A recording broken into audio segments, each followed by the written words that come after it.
तो हेलो दोस्तों, नमस्कार। आप सभी का हमारे यूट्यूब चैनल पर स्वागत है। यदि आप लोग क्लास 12th बायोलॉजी स्टूडेंट हैं और 2024 में बोर्ड परीक्षा देने वाले हैं, तो आज का वीडियो आप सभी लोगों के लिए बहुत ही ज़्यादा महत्वपूर्ण होने वाली है, क्योंकि आज की इस वीडियो में पिछले 10 सालों में जो लगातार आपकी बोर्ड परीक्षा में क्वेश्चन आ रहे हैं, उन्हीं सभी प्रश्नों का आज का यह वीडियो आपका महामैराथन क्लास होने वाला है, जो कि आपके बोर्ड एग्जाम के लिए बहुत ही ज़्यादा महत्वपूर्ण होने वाला है। और यदि आप अपनी क्लास 12th की बायोलॉजी में 70 में बिल्कुल पक्का करना चाहते हो, तो इस महामैराथन वीडियो को आप लोग शुरू से लेकर के अंतिम तक देखिएगा, क्योंकि इस वीडियो के अंतर्गत हम लोग जितने भी मोस्ट इंपॉर्टेंट वायरल प्रश्न होते हैं, जो भी आपके बोर्ड परीक्षा में आ सकते हैं, उन सारे प्रश्नों को यहाँ पर करवाया जाएगा, जिसमें हम लोग पूरी किताब से आपको जो मोस्ट इंपॉर्टेंट सबसे पहले बहुविकल्पी प्रश्नों को करेंगे, फिर हम लोग अति लघु उत्तरीय प्रश्नों को करेंगे, जो कि आपको बोर्ड परीक्षा में 1 नंबर के लिए आते हैं, फिर हम लोग लघु उत्तरीय प्रश्नों को करेंगे, जो कि आपको बोर्ड परीक्षा में 2 और 3 नंबर के लिए आते हैं, और फिर लास्ट में हम लोग दीर्घ उत्तरीय प्रश्नों को भी यहाँ पर करने वाले हैं, जो कि आपके बोर्ड परीक्षा में 5 नंबर के लिए आते हैं। तो वीडियो आप सभी लोग के लिए वेरी इंपॉर्टेंट होने वाली है। आप लोग नोट करके रख लीजिए कि वीडियो आप सभी लोग के लिए वेरी इंपॉर्टेंट इसलिए होने वाली है, क्योंकि सभी टाइप के प्रश्न आज के एक ही वीडियो में करवाया जा रहा है, और ये आपकी महामैराथन क्लास आपके बोर्ड परीक्षा के लिए बहुत ही महत्वपूर्ण है। और यदि आप लोग अपनी क्लास 12th की बायोलॉजी में 70 में बिल्कुल पक्का करना चाहते हो, तो इस वीडियो को आप लोग बिल्कुल भी स्किप मत करिएगा, और इसका एक भी सेकंड आप लोग कह सकते हैं कि स्किप मत करिएगा। बहुत ही महत्वपूर्ण वीडियो होने वाली है, यदि आप 2024 की बोर्ड परीक्षा में बैठने वाले हो। तो वीडियो इसलिए आप लोगों के लिए बहुत महत्वपूर्ण होने वाली है, क्योंकि आपको सारी चीजें मैंने बताई दी हैं कि पूरी किताब के जो मोस्ट इंपॉर्टेंट क्वेश्चन होते हैं, चाहे बहुविकल्पी हो, चाहे अति लघु हो, चाहे लघु हो, चाहे दीर्घ हो, सभी टाइप के प्रश्न हम लोग आज के एक ही वीडियो में करने वाले हैं। तो इसीलिए आप लोग वीडियो को सबसे पहले तो लाइक कर दीजिए, और साथ ही में कमेंट करके बताइए कि क्लास 12th की बायोलॉजी में आप लोग कितना स्कोर करना चाहते हो। उसके बाद में फिर हम लोग वीडियो को स्टार्ट करेंगे, और अपने दोस्तों के साथ वीडियो को शेयर भी कर दीजिए, ताकि वो लोग भी आ जाएं इस वीडियो का और लाभ उठा पाएं। तो चलो, आप लोगों ने लाइक कर दिया होगा, कमेंट कर दिया होगा, तो चलिए अब हम लोग वीडियो को स्टार्ट करते हैं। वीडियो को शुरू करने से पहले जरूरी बात मैं आपको और भी बताना चाहता हूँ कि यदि आप लोग क्लास 12th बायोलॉजी के सभी इंपॉर्टेंट क्वेश्चन आंसर को प्राप्त करना चाहते हैं, तो आप लोग हमारा टॉपर ग्रुप ज्वाइन कर सकते हैं। एक सब्जेक्ट का प्राइस मात्र 50 रुपीज रखा गया है। डिस्क्रिप्शन बॉक्स में आपको हमारा व्हाट्सएप नंबर मिल जाएगा, जिसको भी ज्वाइन करना होगा वहां से ज्वाइन कर सकते हैं। यहाँ पर भी नंबर आपको बता देता हूँ। नंबर हमारा होता है 97 93 44 0081।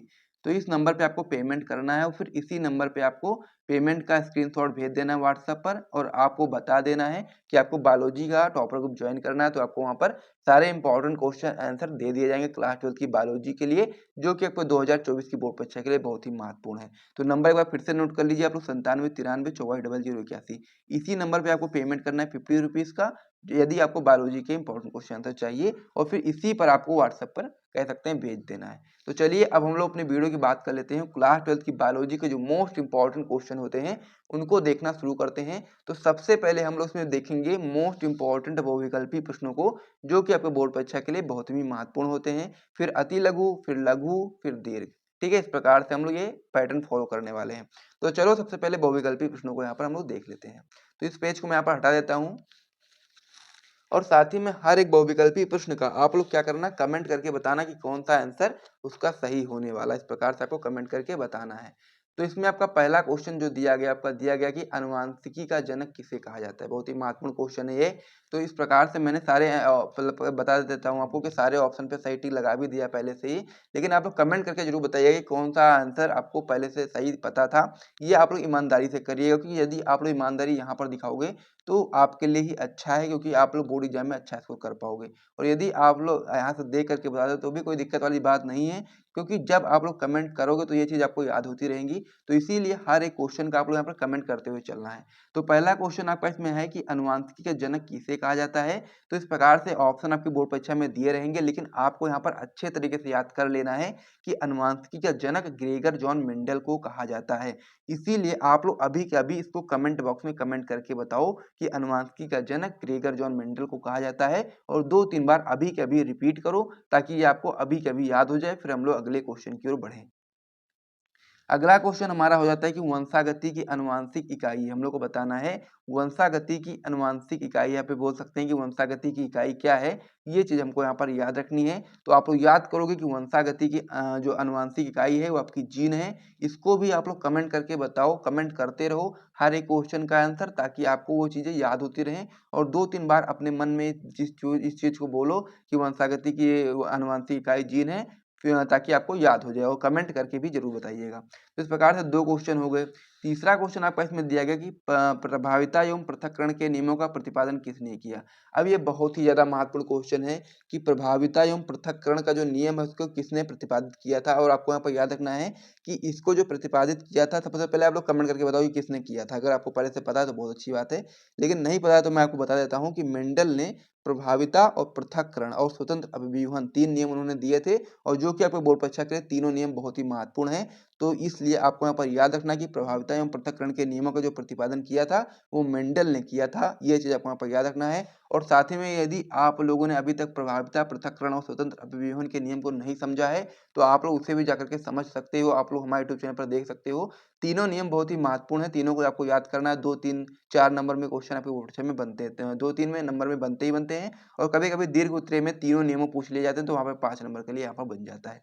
तो इस प्रकार से प्रभाविता एवं पृथक्करण के नियमों का प्रतिपादन किसने किया, तो आप बता सकते हैं मेंडल ने किया। तो इस प्रकार से अगला क्वेश्चन भी कंप्लीट हो गया। हम लोग अगले क्वेश्चन की ओर बढ़ते हैं। अगला क्वेश्चन आपका इसमें हो जाता है कि मनुष्य में संतान का लिंग निर्धारण होता है। हम लोग को बताना है कि मनुष्य में संतान का लिंग निर्धारण किसके द्वारा होता है। तो इस प्रकार से आपको यहाँ पर याद रखना कि जो मनुष्य होता है उसमें संतान का लिंग निर्धारण पिता के लिंग गुणसूत्र से होता है। ये चीज आपको यहाँ पर याद रखना है। बहुत लोग कंफ्यूज हो जाएंगे कि माँ के लिंग गुणसूत्र से होता है, या फिर आप लोग शुक्राणु के माप या अंडाणु के माप वगैरह से नहीं। आपको यह चीज अच्छे तरीके से याद रखनी है कि मनुष्य में संतान का लिंग निर्धारण पिता के गुणसूत्र से होता है, लिंग गुणसूत्र से होता है। और इसको आप लोग अभी कमेंट करके बताओ, फिर हम लोग अगले क्वेश्चन की ओर बढ़ते हैं।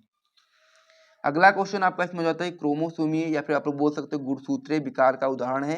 ये भी बहुत ही महत्वपूर्ण क्वेश्चन है कि टर्नर सिंड्रोम जो आपका होता है वह आपका गुणसूत्रीय विकार का उदाहरण है, और इसको भी आपको अभी कभी याद कर लेना है, कमेंट करके आपको बताना है।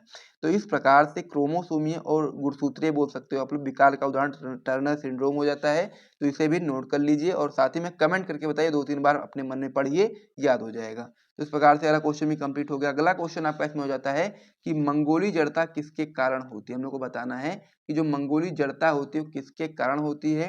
पहला ऑप्शन में आपका दिया गया है लिंग गुणसूत्रों की एकल सूत्रता, दूसरा आपका दिया गया है 21वीं जोड़ी गुणसूत्रों की एकाधिक सूत्रता, और तीसरा आपका दिया गया 21वीं जोड़ी गुणसूत्र की एकल सूत्रता, या फिर चौथा दिया गया लिंग गुणसूत्रों की एकाधिक सूत्रता। तो आपको यहाँ पर याद रखना है कि जो जोड़ी गुणसूत्र होते हैं, यानी कि मान लीजिए ये होता है 2 होते हैं, जब उसको तो हम लोग क्या बोलते हैं, एक जोड़ी बोलते हैं। तो यहाँ पर क्या होता है कि 21वीं जोड़ी गुणसूत्र भी 2 होने चाहिए, लेकिन जब वहाँ पर 2 के बजाय एक अधिक हो जाए, यानी कि 2 के बजाय 1, 2, 3 हो जाए, इस प्रकार से इसको हम लोग क्या बोल देंगे, एकाधिक सूत्रता। तो यदि 21वीं जोड़ी गुणसूत्र जो अब उसमें एकाधिक सूत्रता हो जाए तो वो आपका रोग बन जाता है, रोग हो जाता है मंगोली जड़ता। और ये आपको यहाँ पर याद रखना है कि 21वीं जोड़ी गुणसूत्र की एकाधिक सूत्रता से मंगोली जड़ता रोग बन जाता है। तो इसे भी आप लोग एक बार कमेंट करिए, फिर हम लोग अगले पेज पे बढ़ते हैं और भी इम्पोर्टेंट क्वेश्चन को देखते हैं। मैं उम्मीद करता हूँ कि इतना आपको समझ में आया होगा बहुत ही अच्छे तरीके से, और आप लोग कह सकते हैं कि सपोर्ट करना बिल्कुल मत भूलिएगा। लाइक और कमेंट रुकने नहीं चाहिए, हर एक क्वेश्चन का आप लोग यहाँ पर कमेंट करते हुए चलना, ठीक है। अब इसमें हमारा अगला क्वेश्चन हो जाता है कि पालीगोनम प्रकार का भ्रूणकोश है। अब ये बहुत ही ज्यादा महत्वपूर्ण क्वेश्चन है, इसको आप लोग बिल्कुल भी स्किप नहीं कर सकते हो कि पालीगोनम प्रकार का भ्रूणकोश का मतलब कितने कोशिकीय होता है, कितने केंद्रकीय होता है, ये हमको बताना है। तो मैं आपको बता देता हूँ सबसे पहले, उसके यहाँ पे आप लोग कमेंट करके बताओ यदि आपको पहले से इसका आंसर पता है। तो ये आपका होता है भ्रूणकोश, इसमें 3 कोशिकाएं ऊपर होती हैं, 3 कोशिकाएं नीचे होती हैं, 1 कोशिका बीच में होती है, इसमें 2 केंद्रक होते हैं। नीचे के तीनों कोशिकाओं में 1-1 केंद्रक होते हैं, ऊपर की तीनों कोशिकाओं में 1-1 केंद्रक होते हैं। तो इस प्रकार से आपका ये पालीगोनम प्रकार का भ्रूणकोश हो जाता है। ऊपर की 3 कोशिकाएं, नीचे की भी 3 कोशिकाएं, तो कितनी हो गई, 6 कोशिका हो गई, और बीच एक में कितनी हो गई, 7 हो गई, यानी कि 3 ऊपर 3 नीचे 1 बीच में, तो कितनी हो गई, 7 कोशिका। कितनी कोशिका हो गई, 7 कोशिका, ठीक है। ये आपको यहाँ पर याद रखना है। प्लस में आपको क्या बताना था, केंद्रक भी बताना था।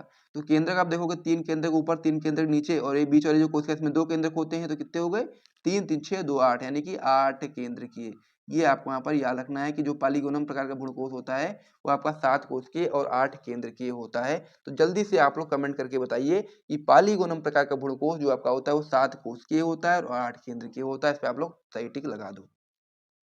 अगला क्वेश्चन आपका इसमें होता है कि एक परागकोश में परागधानियों की संख्या है। हम लोग को बताना है परागकोश की जो परागधानी होती है उसमें संख्या कितनी होती है, यानी कि परागकोश जो आपका होता है उसमें परागधानियों की संख्या कितनी होती है। तो आपको यहाँ पर याद रखना है कि जो आपका इस प्रकार से परागकोश होता है उसको जो आप लोग काटते हो तो इस प्रकार की संरचना प्राप्त होती है।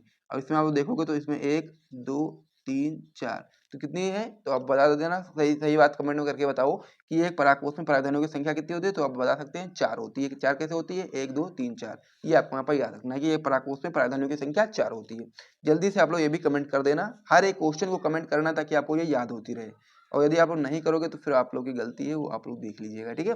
अगला क्वेश्चन आपका इसमें दिया गया कि निम्नलिखित में से कौन सा भाग पुष्प के नर जनन अंग का प्रतिनिधित्व करता है। बहुत ही सिंपल सी परिभाषा है, मतलब सिंपल सा क्वेश्चन है कि निम्नलिखित में से कौन सा भाग पुष्प के नर जनन अंग का प्रतिनिधित्व करता है, ये चीज हमको बताना है। तो यहाँ पर पहला दिया गया परागकण, दूसरा आपका दिया गया है गुरुवीणाणुधानी, तीसरा आपका दिया गया पुमंग, या फिर चौथा आपका दिया गया जायांग। तो हम लोग को बताना है कि पुष्प का कौन सा भाग है जो नर जनन अंग का प्रतिनिधित्व करता है। तो आपको यहाँ बता सकते हैं पुमंग, ये तो पहले से टिक लगा हुआ है, ठीक है। तो ये आपका होता है पुमंग, जो कि आपके पुष्प के नर जनन अंग का प्रतिनिधित्व करता है। और आपको ये चीज भी याद रखना है कि अगर मान लीजिए एक ही पुंकेसर है तो उसको हम लोग क्या बोलते हैं, उसको केवल पुंकेसर बोलेंगे। और जब पुंकेसर का समूह होगा तो उसको हम लोग क्या बोलेंगे, पुमंग बोलेंगे। ये आपको यहाँ पर याद कर लेना है। तो ये आपका हो जाएगा पुष्प के नर जनन अंग का प्रतिनिधित्व कौन करेगा, तो आप बता देंगे पुमंग करता है। फिर हम लोग अगले क्वेश्चन की ओर बढ़ते हैं। अगला क्वेश्चन आपका इसमें हो जाता है कि बीजांड का वह स्थान जहां बीजांड वृंद जुड़ा होता है क्या कहलाता है। बहुत ही सिंपल सा क्वेश्चन है, महत्वपूर्ण है कि बीजांड का वह स्थान जहां पर बीजांड वृंद जुड़ा होता है क्या कहलाता है। चित्र बना देते हैं, समझ लेना आप लोग। ये आपका होता है बीजांड, ठीक है। क्या होता है, बीजांड होता है, ठीक है। इस प्रकार से आपका ये बीजांड होता है। तो बीजांड का वह स्थान जहाँ से आपका ये बीजांड वृंत होता है, इससे जुड़ा होता है, इसको हम लोग क्या बोलते हैं, नाभिका बोलते हैं, ठीक है। ये आपको समझ में आ गया होगा। तो ये याद कर लेना आप लोग कि बीजांड का वह स्थान जहाँ पर बीजांड जुड़ा होता है वो आपका नाभिका कहलाता है। अगला क्वेश्चन आपका इसमें हो जाता है कि निम्न में से कौन सी कोशिकाएं सभी प्रकार के भ्रूणकोश में पाई जाती हैं।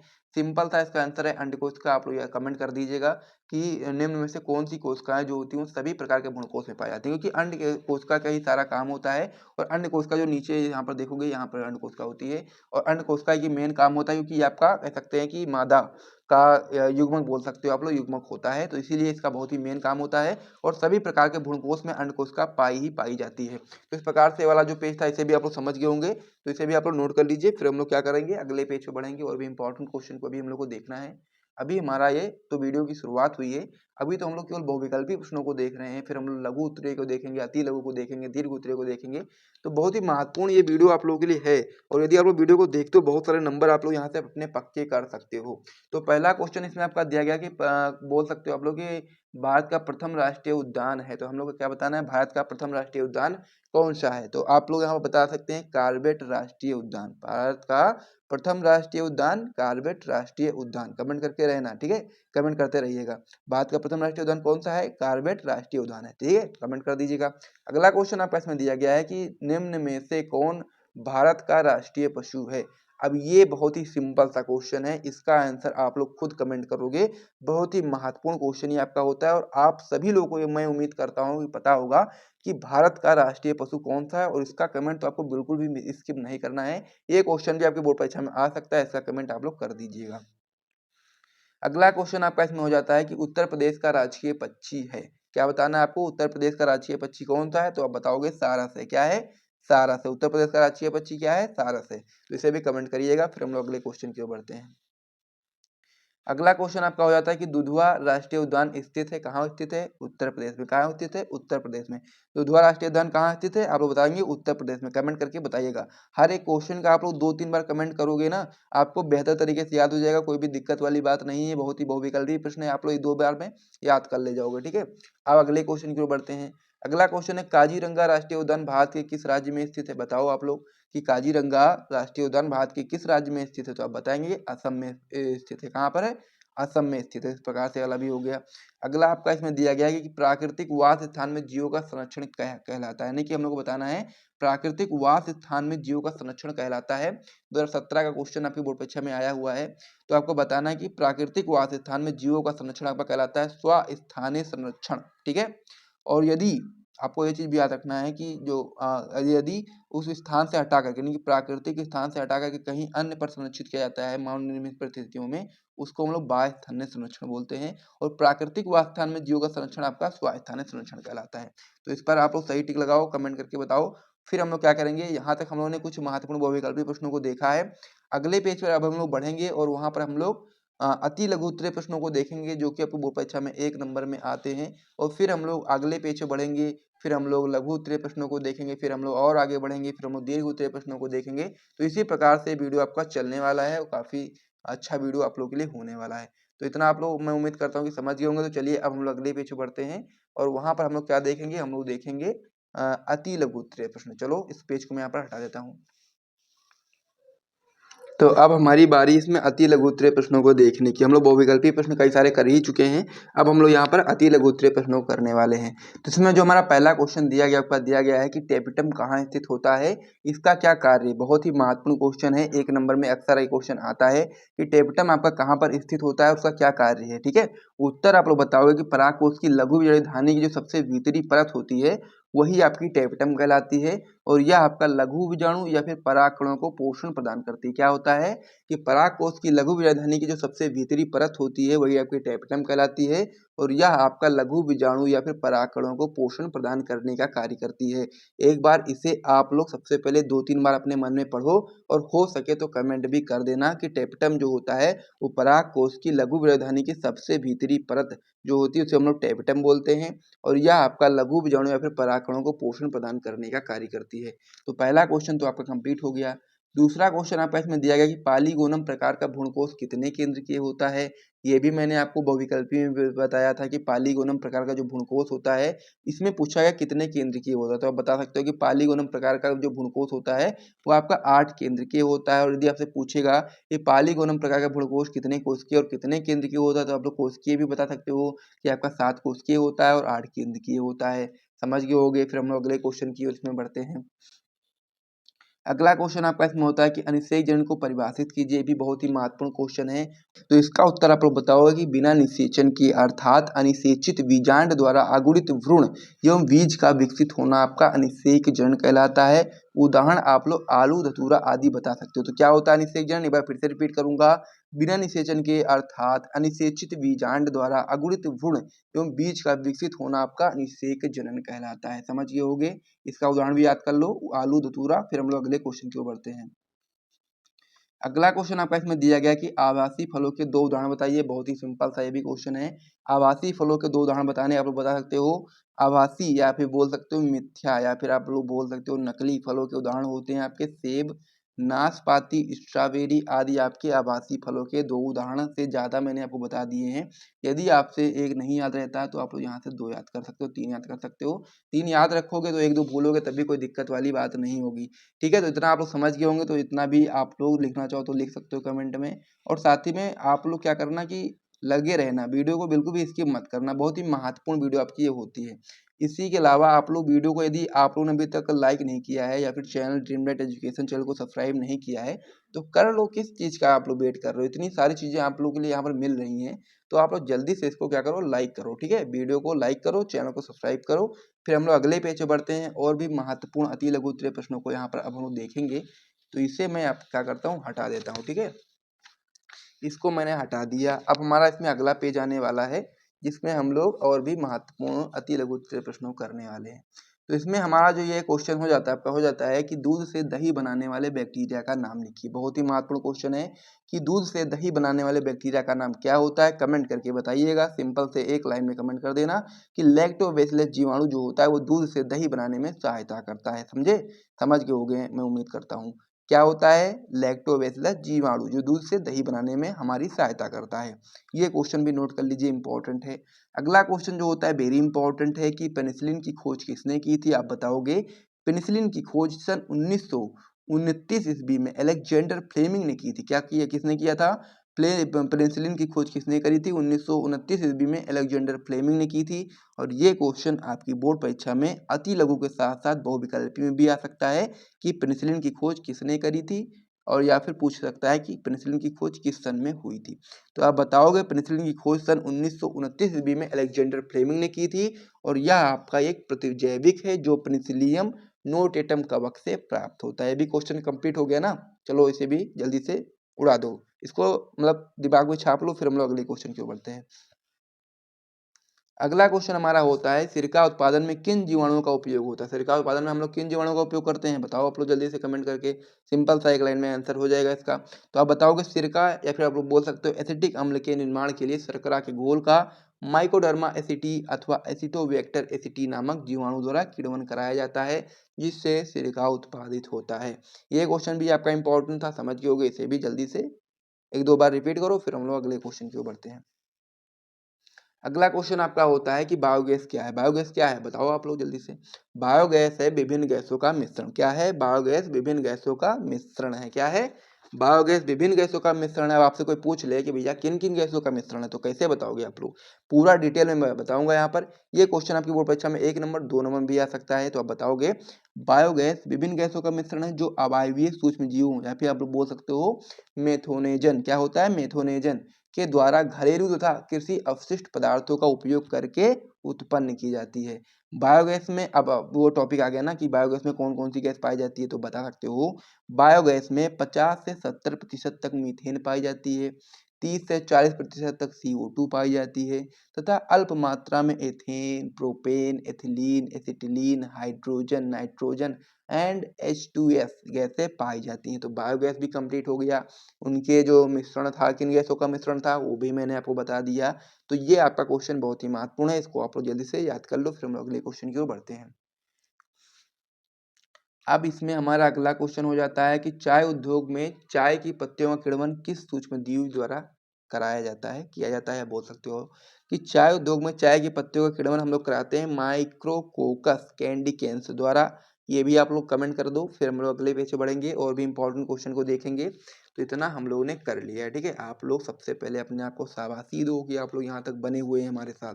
और मुझे उम्मीद है कि जो बच्चे अपने बोर्ड परीक्षा के लिए कह सकते हैं कि तत्पर हैं, वो अपने बोर्ड परीक्षा में अच्छा से करना चाहते हैं, वही अभी टाइम पे बचे होंगे।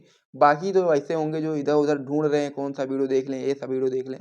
हजारों वीडियो यूट्यूब पर आपको मिल जाएंगे, लेकिन जैसे आप लोग पढ़ोगे तभी आपको सारी चीज़ें समझ में आएंगी। हजारों वीडियो देखने से कुछ नहीं होगा।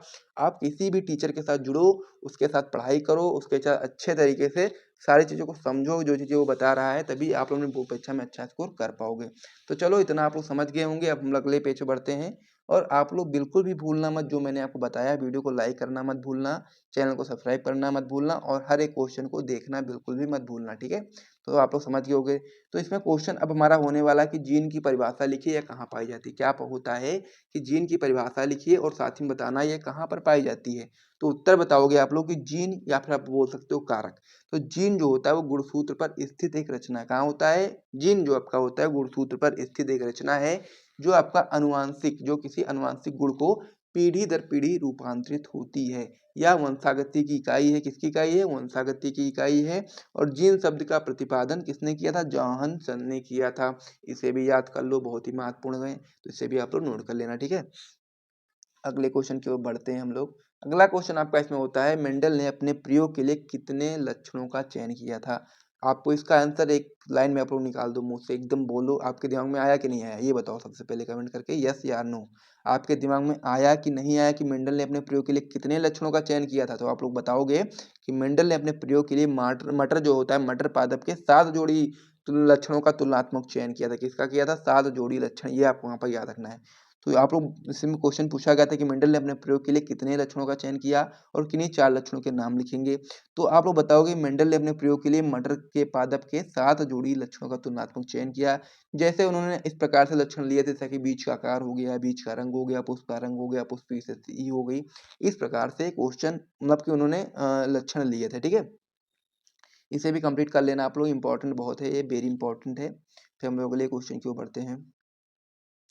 अगला क्वेश्चन आपका होता है लिंग सालंग लक्षण को परिभाषित कीजिए और मनुष्य में लिंग सालंग वंशागति के द्वारा उत्पन्न व्याधियों के नाम बताइए। बहुत ही महत्वपूर्ण क्वेश्चन ये भी आपका होता है। आप बताओगे प्राणियों में कुछ अनुवांशिक लक्षणों की वंशागति लिंग से संबंधित होती है, अतः इनका नियमन लिंग गुणसूत्रों द्वारा होता है। ये लक्षण आपके लिंग सालंग लक्षण कहलाते हैं। उदाहरण में आपको बता सकते हैं वर्णांधता एवं हीमोफीलिया लिंग सालंग वंशागति द्वारा होने वाले रोग हैं। क्या है? वर्णांधता और हीमोफीलिया लिंग सालंग वंशागति द्वारा होने वाले रोग हैं। इस प्रकार से ये वाला भी हो गया, ठीक है। ये क्वेश्चन भी कंप्लीट हो गया। आप लोग अगले क्वेश्चन की ओर बढ़ते हैं हम लोग। अगला क्वेश्चन आपका होता है सहप्रभाविता को परिभाषित कीजिए। बहुत ही इंपॉर्टेंट क्वेश्चन ये भी होता है कि जब दोनों उपलक्षणों के जीन्स प्रथम पीढ़ी में साथ साथ प्रदर्शित होते हैं तो उससे ही हम लोग क्या बोलते हैं, सप्रभाविता बोलते हैं।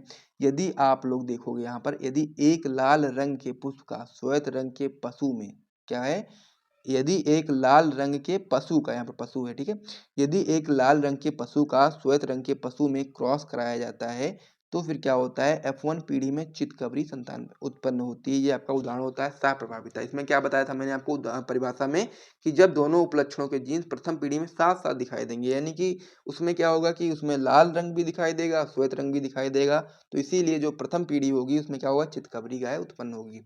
इस प्रकार से आप समझ गए होंगे चितकबरी पशु।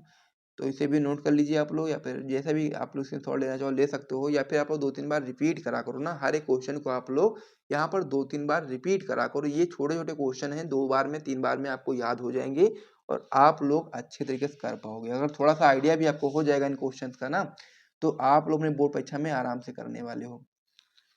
अगला क्वेश्चन आपका इसमें हो जाता है कि वृषण के 2 कार्य लिखिए। बहुत ही महत्वपूर्ण क्वेश्चन ये आपका होता है। सबसे पहले आप लिखोगे कि वृषण के 2 कार्य निम्नलिखित हैं। पहला पॉइंट बताओगे, नर लैंगिक हार्मोन टेस्टोस्टेरोन का स्रावण करना। सबसे पहला कार्य क्या करता है, जो नर लैंगिक हार्मोन होते हैं टेस्टोस्टेरोन का स्रावण करता है। दूसरा इसमें आप बता सकते हो नर युग्मक यानी कि शुक्राणु का निर्माण करना। तो 2 मोस्ट इंपॉर्टेंट कार्य होते हैं वृषण के, जो मैंने आपको बताए। इसे आप लोग बिल्कुल भी स्किप मत करिएगा, और ये जो मैंने आपको बताया इसका आपको कमेंट करके बताना है, ठीक है, कमेंट करके बताना है आप लोग को, ठीक है। अगले क्वेश्चन की ओर हम लोग बढ़ेंगे अब। अगला क्वेश्चन आपका होता है कि मानव वृषण में सर्टोली कोशिकाओं का क्या कार्य होता है, बताना है आपको। मानव वृषण में सर्टोली कोशिकाओं का क्या कार्य होता है बताओगे। वृषण की शुक्र नलिकाओं में उपस्थित सर्टोली कोशिकाएं परिवर्तनशील शुक्राणु कोशिकाओं को पोषण प्रदान करती हैं। ये भी आप लोग याद कर लेना जल्दी से, ठीक है। तो अब हम लोग अगले क्वेश्चन की ओर बढ़ते हैं। हमारा इसमें अगला क्वेश्चन हो जाता है, लीडिंग कोशिकाओं के क्या कार्य हैं, हम लोग को बताना है। लीडिंग कोशिकाओं के कार्य के बारे में इंपॉर्टेंट क्वेश्चन है, बिल्कुल भी इसकी मत करिएगा, नहीं तो आप लोग पछताओगे ना। इसीलिए मैं चाहता हूं कि आप लोगों के लिए जितनी भी चीज़ें हो सकती हैं, बायोलॉजी की पूरी चीज़ें मैं आपको यहाँ पर बता रहा हूं, ताकि आप लोग ना अपने बोर्ड परीक्षा में जब जाओ, कोई भी एक ऐसा क्वेश्चन आपको ना मिले जो आपको आता ना हो। हर एक टाइप का प्रश्न यहाँ पर बता रहा हूँ, जितने भी मोस्ट इंपॉर्टेंट चीज़ें होती हैं मैं वो सारी चीज़ें आपको यहाँ पर समझा रहा हूँ। देखिए आपके पास अभी भी थोड़ा समय बचा हुआ है, उसमें आप लोग अगर सिंसियरली किसी भी चीज़ से आप पढ़ते हो ना तो आप कर ले जाओगे, लेकिन अगर आप लोग इधर उधर भटकोगे तो फिर आपको ये चीज़ें समझ में नहीं आएंगी, ठीक है। तो इसीलिए आप लोग जहाँ पर भी पढ़ाई करो अच्छे तरीके से करो। तो क्वेश्चन आपका है कि लीडिंग कोशिकाओं में क्या कार्य है, आप बताओगे। वृषण की लीडिंग कोशिकाएं टेस्टोस्टेरोन हार्मोन स्रावित करती हैं और जो नर के सहायक जनन अंगों तथा द्वितीयक लैंगिक लक्षणों के विकास में सहायक हैं। ये क्वेश्चन भी कंप्लीट हो गया, इसे भी आप लोग याद कर लीजिएगा। अगला क्वेश्चन आपका होता है आतर्व चक्र। ये बहुत ही महत्वपूर्ण क्वेश्चन है, आपके बोर्ड परीक्षा में 1 नंबर 2 नंबर 3 नंबर में आता है। आतर्व चक्र क्या है ये समझते हैं, आप लोग बताओगे। मादा में जनन काल के प्रारंभ के साथ ऋतुस्राव प्रारंभ होता है, जो जनन काल की समाप्ति के पश्चात रुक जाता है। इस काल में प्रतिमा अंडाशय से एक अंडाणु मुक्त होता है और निषेचन न होने की स्थिति में गर्भाशय की जो भित्ति होती है एवं अंडाशय में जो आपके चक्रीय परिवर्तन होते हैं, और इस चक्र को हम लोग क्या बोलते हैं, मासिक चक्र या फिर आतर्व चक्र बोलते हैं। याद कर लीजिएगा आप लोग, 1 नंबर 2 नंबर में क्वेश्चन आपके बोर्ड परीक्षा में आता ही आता है, तो इसे भी आप लोग याद कर लीजिएगा। अगला क्वेश्चन आपका हो जाता है फर्टिलाइजिंग तथा एंटी फर्टिलाइजिंग प्रक्रिया पर संक्षिप्त टिप्पणी करिए। ये भी आपका इंपॉर्टेंट है। तो आप बताओगे कि निषेचन के पूर्व अंडाणु से फर्टिलाइजिन का स्रावण करता है और यह शुक्राणु की सतह पर एंटी फर्टिलाइजिन नामक ग्राही से क्रिया करता है। क्या होता है, निषेचन के पूर्व अंडाणु जो होता है, अंडाणु से फर्टिलाइजिन का स्रावण होता है और यह आपका शुक्राणु की सतह पर एंटी फर्टिलाइजिन नामक ग्राही से क्रिया करता है। इसके फलस्वरूप दोनों में आसंजन हो जाता है। तो इस प्रकार से आप लोग समझ गए होंगे इसे भी, तो इसे भी आप लोग याद कर लीजिए। फिर हम लोग अगले पेज पे बढ़ेंगे। अब हम लोग देखेंगे लघु उत्तरीय प्रश्नों को, जो कि आपके बोर्ड परीक्षा में हर साल 2 नंबर 3 नंबर में आते ही आते हैं, उनको अब हम लोग यहाँ पर देखने वाले हैं। तो वीडियो आप सभी लोग के लिए बहुत ही महत्वपूर्ण है, और यदि आप लोगों ने वीडियो को लाइक नहीं किया है ना, तो आप बहुत ही गलत कर रहे हो, अपने साथ भी मेरे साथ भी, क्योंकि आप वीडियो नहीं देख रहे हो तो आप लोग अपने साथ गलत कर रहे हो। और यदि आप लोगों के लिए मैं इतनी मेहनत कर रहा हूँ, यदि आप लोग मेरे लिए एक लाइक नहीं कर पा रहे हो, तो मेरे लिए भी आप लोग समझिए अच्छा नहीं कर रहे हो। तो चलिए अब मैं मेरी तो दुआ रहेगी आप लोगों के साथ में कि आप लोग अपने बोर्ड परीक्षा में बहुत अच्छा स्कोर करो, और उसी के लिए सारी चीज़ें मैं आपको यहाँ पर बता रहा हूँ, ठीक है।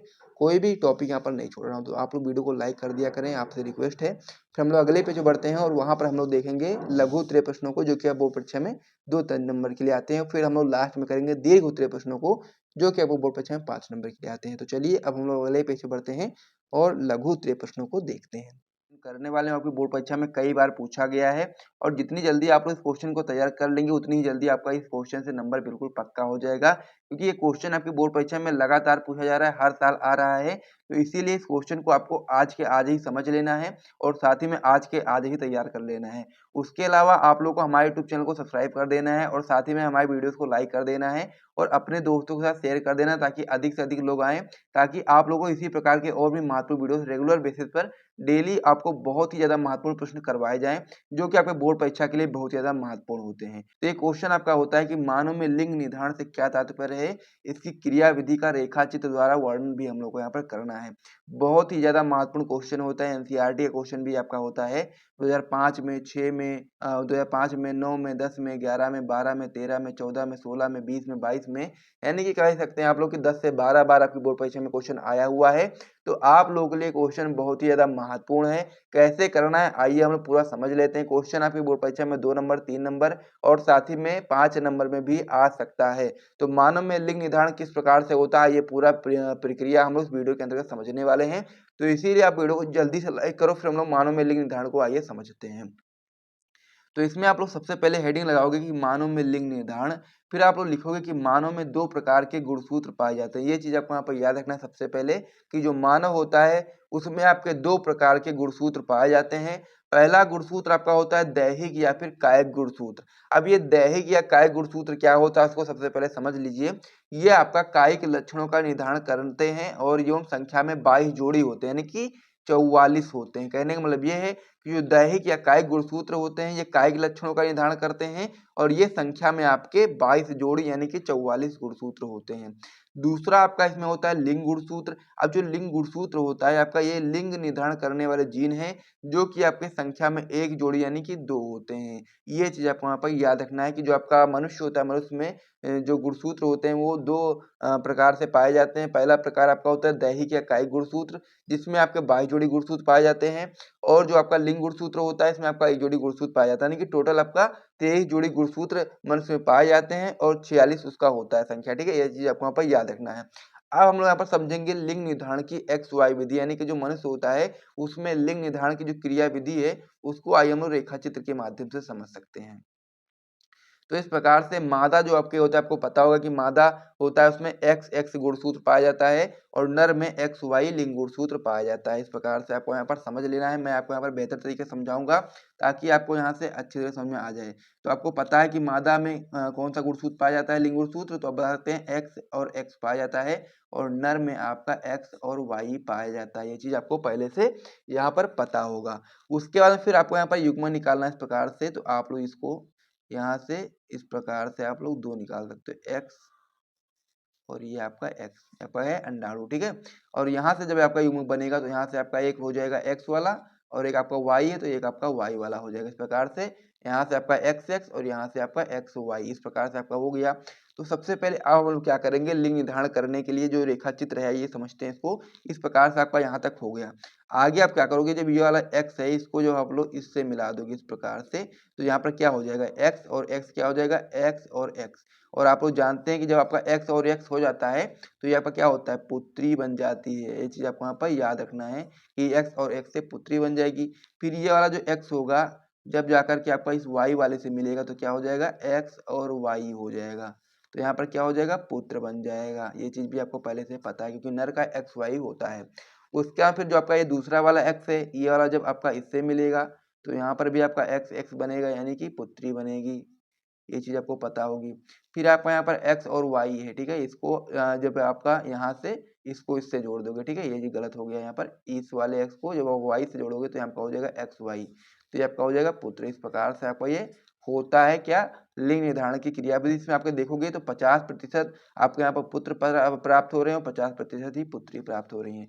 तो इस प्रकार से लिंग निर्धारण में इसी प्रकार से बता सकते हो कि मादा आपका XX होता है, नर आपका XY होता है। यहाँ से आपका x और x निकलता है, इस प्रकार से अंडाणु मान सकते हो। और यहाँ पर आपका XY यानी कि x और y निकलता है। इस प्रकार से जब आपका x से कह सकते हैं कि मिलेगा तो फिर आपका यहाँ पर x यानी कि पुत्री का निर्माण होगा। और जब आपका x y से मिलेगा तो आपका यहाँ पर एक्स वाई यानी कि पुत्र का निर्माण होगा। वहीं पर दूसरा वाला जो एक्स है वो जब आपका एक्स से मिलेगा तो आपका एक्स एक्स यानी कि पुत्री का निर्माण होगा, और जब दूसरा वाला एक्स आपका वाई से मिलेगा तो एक्स वाई यानी कि पुत्र का निर्माण होगा।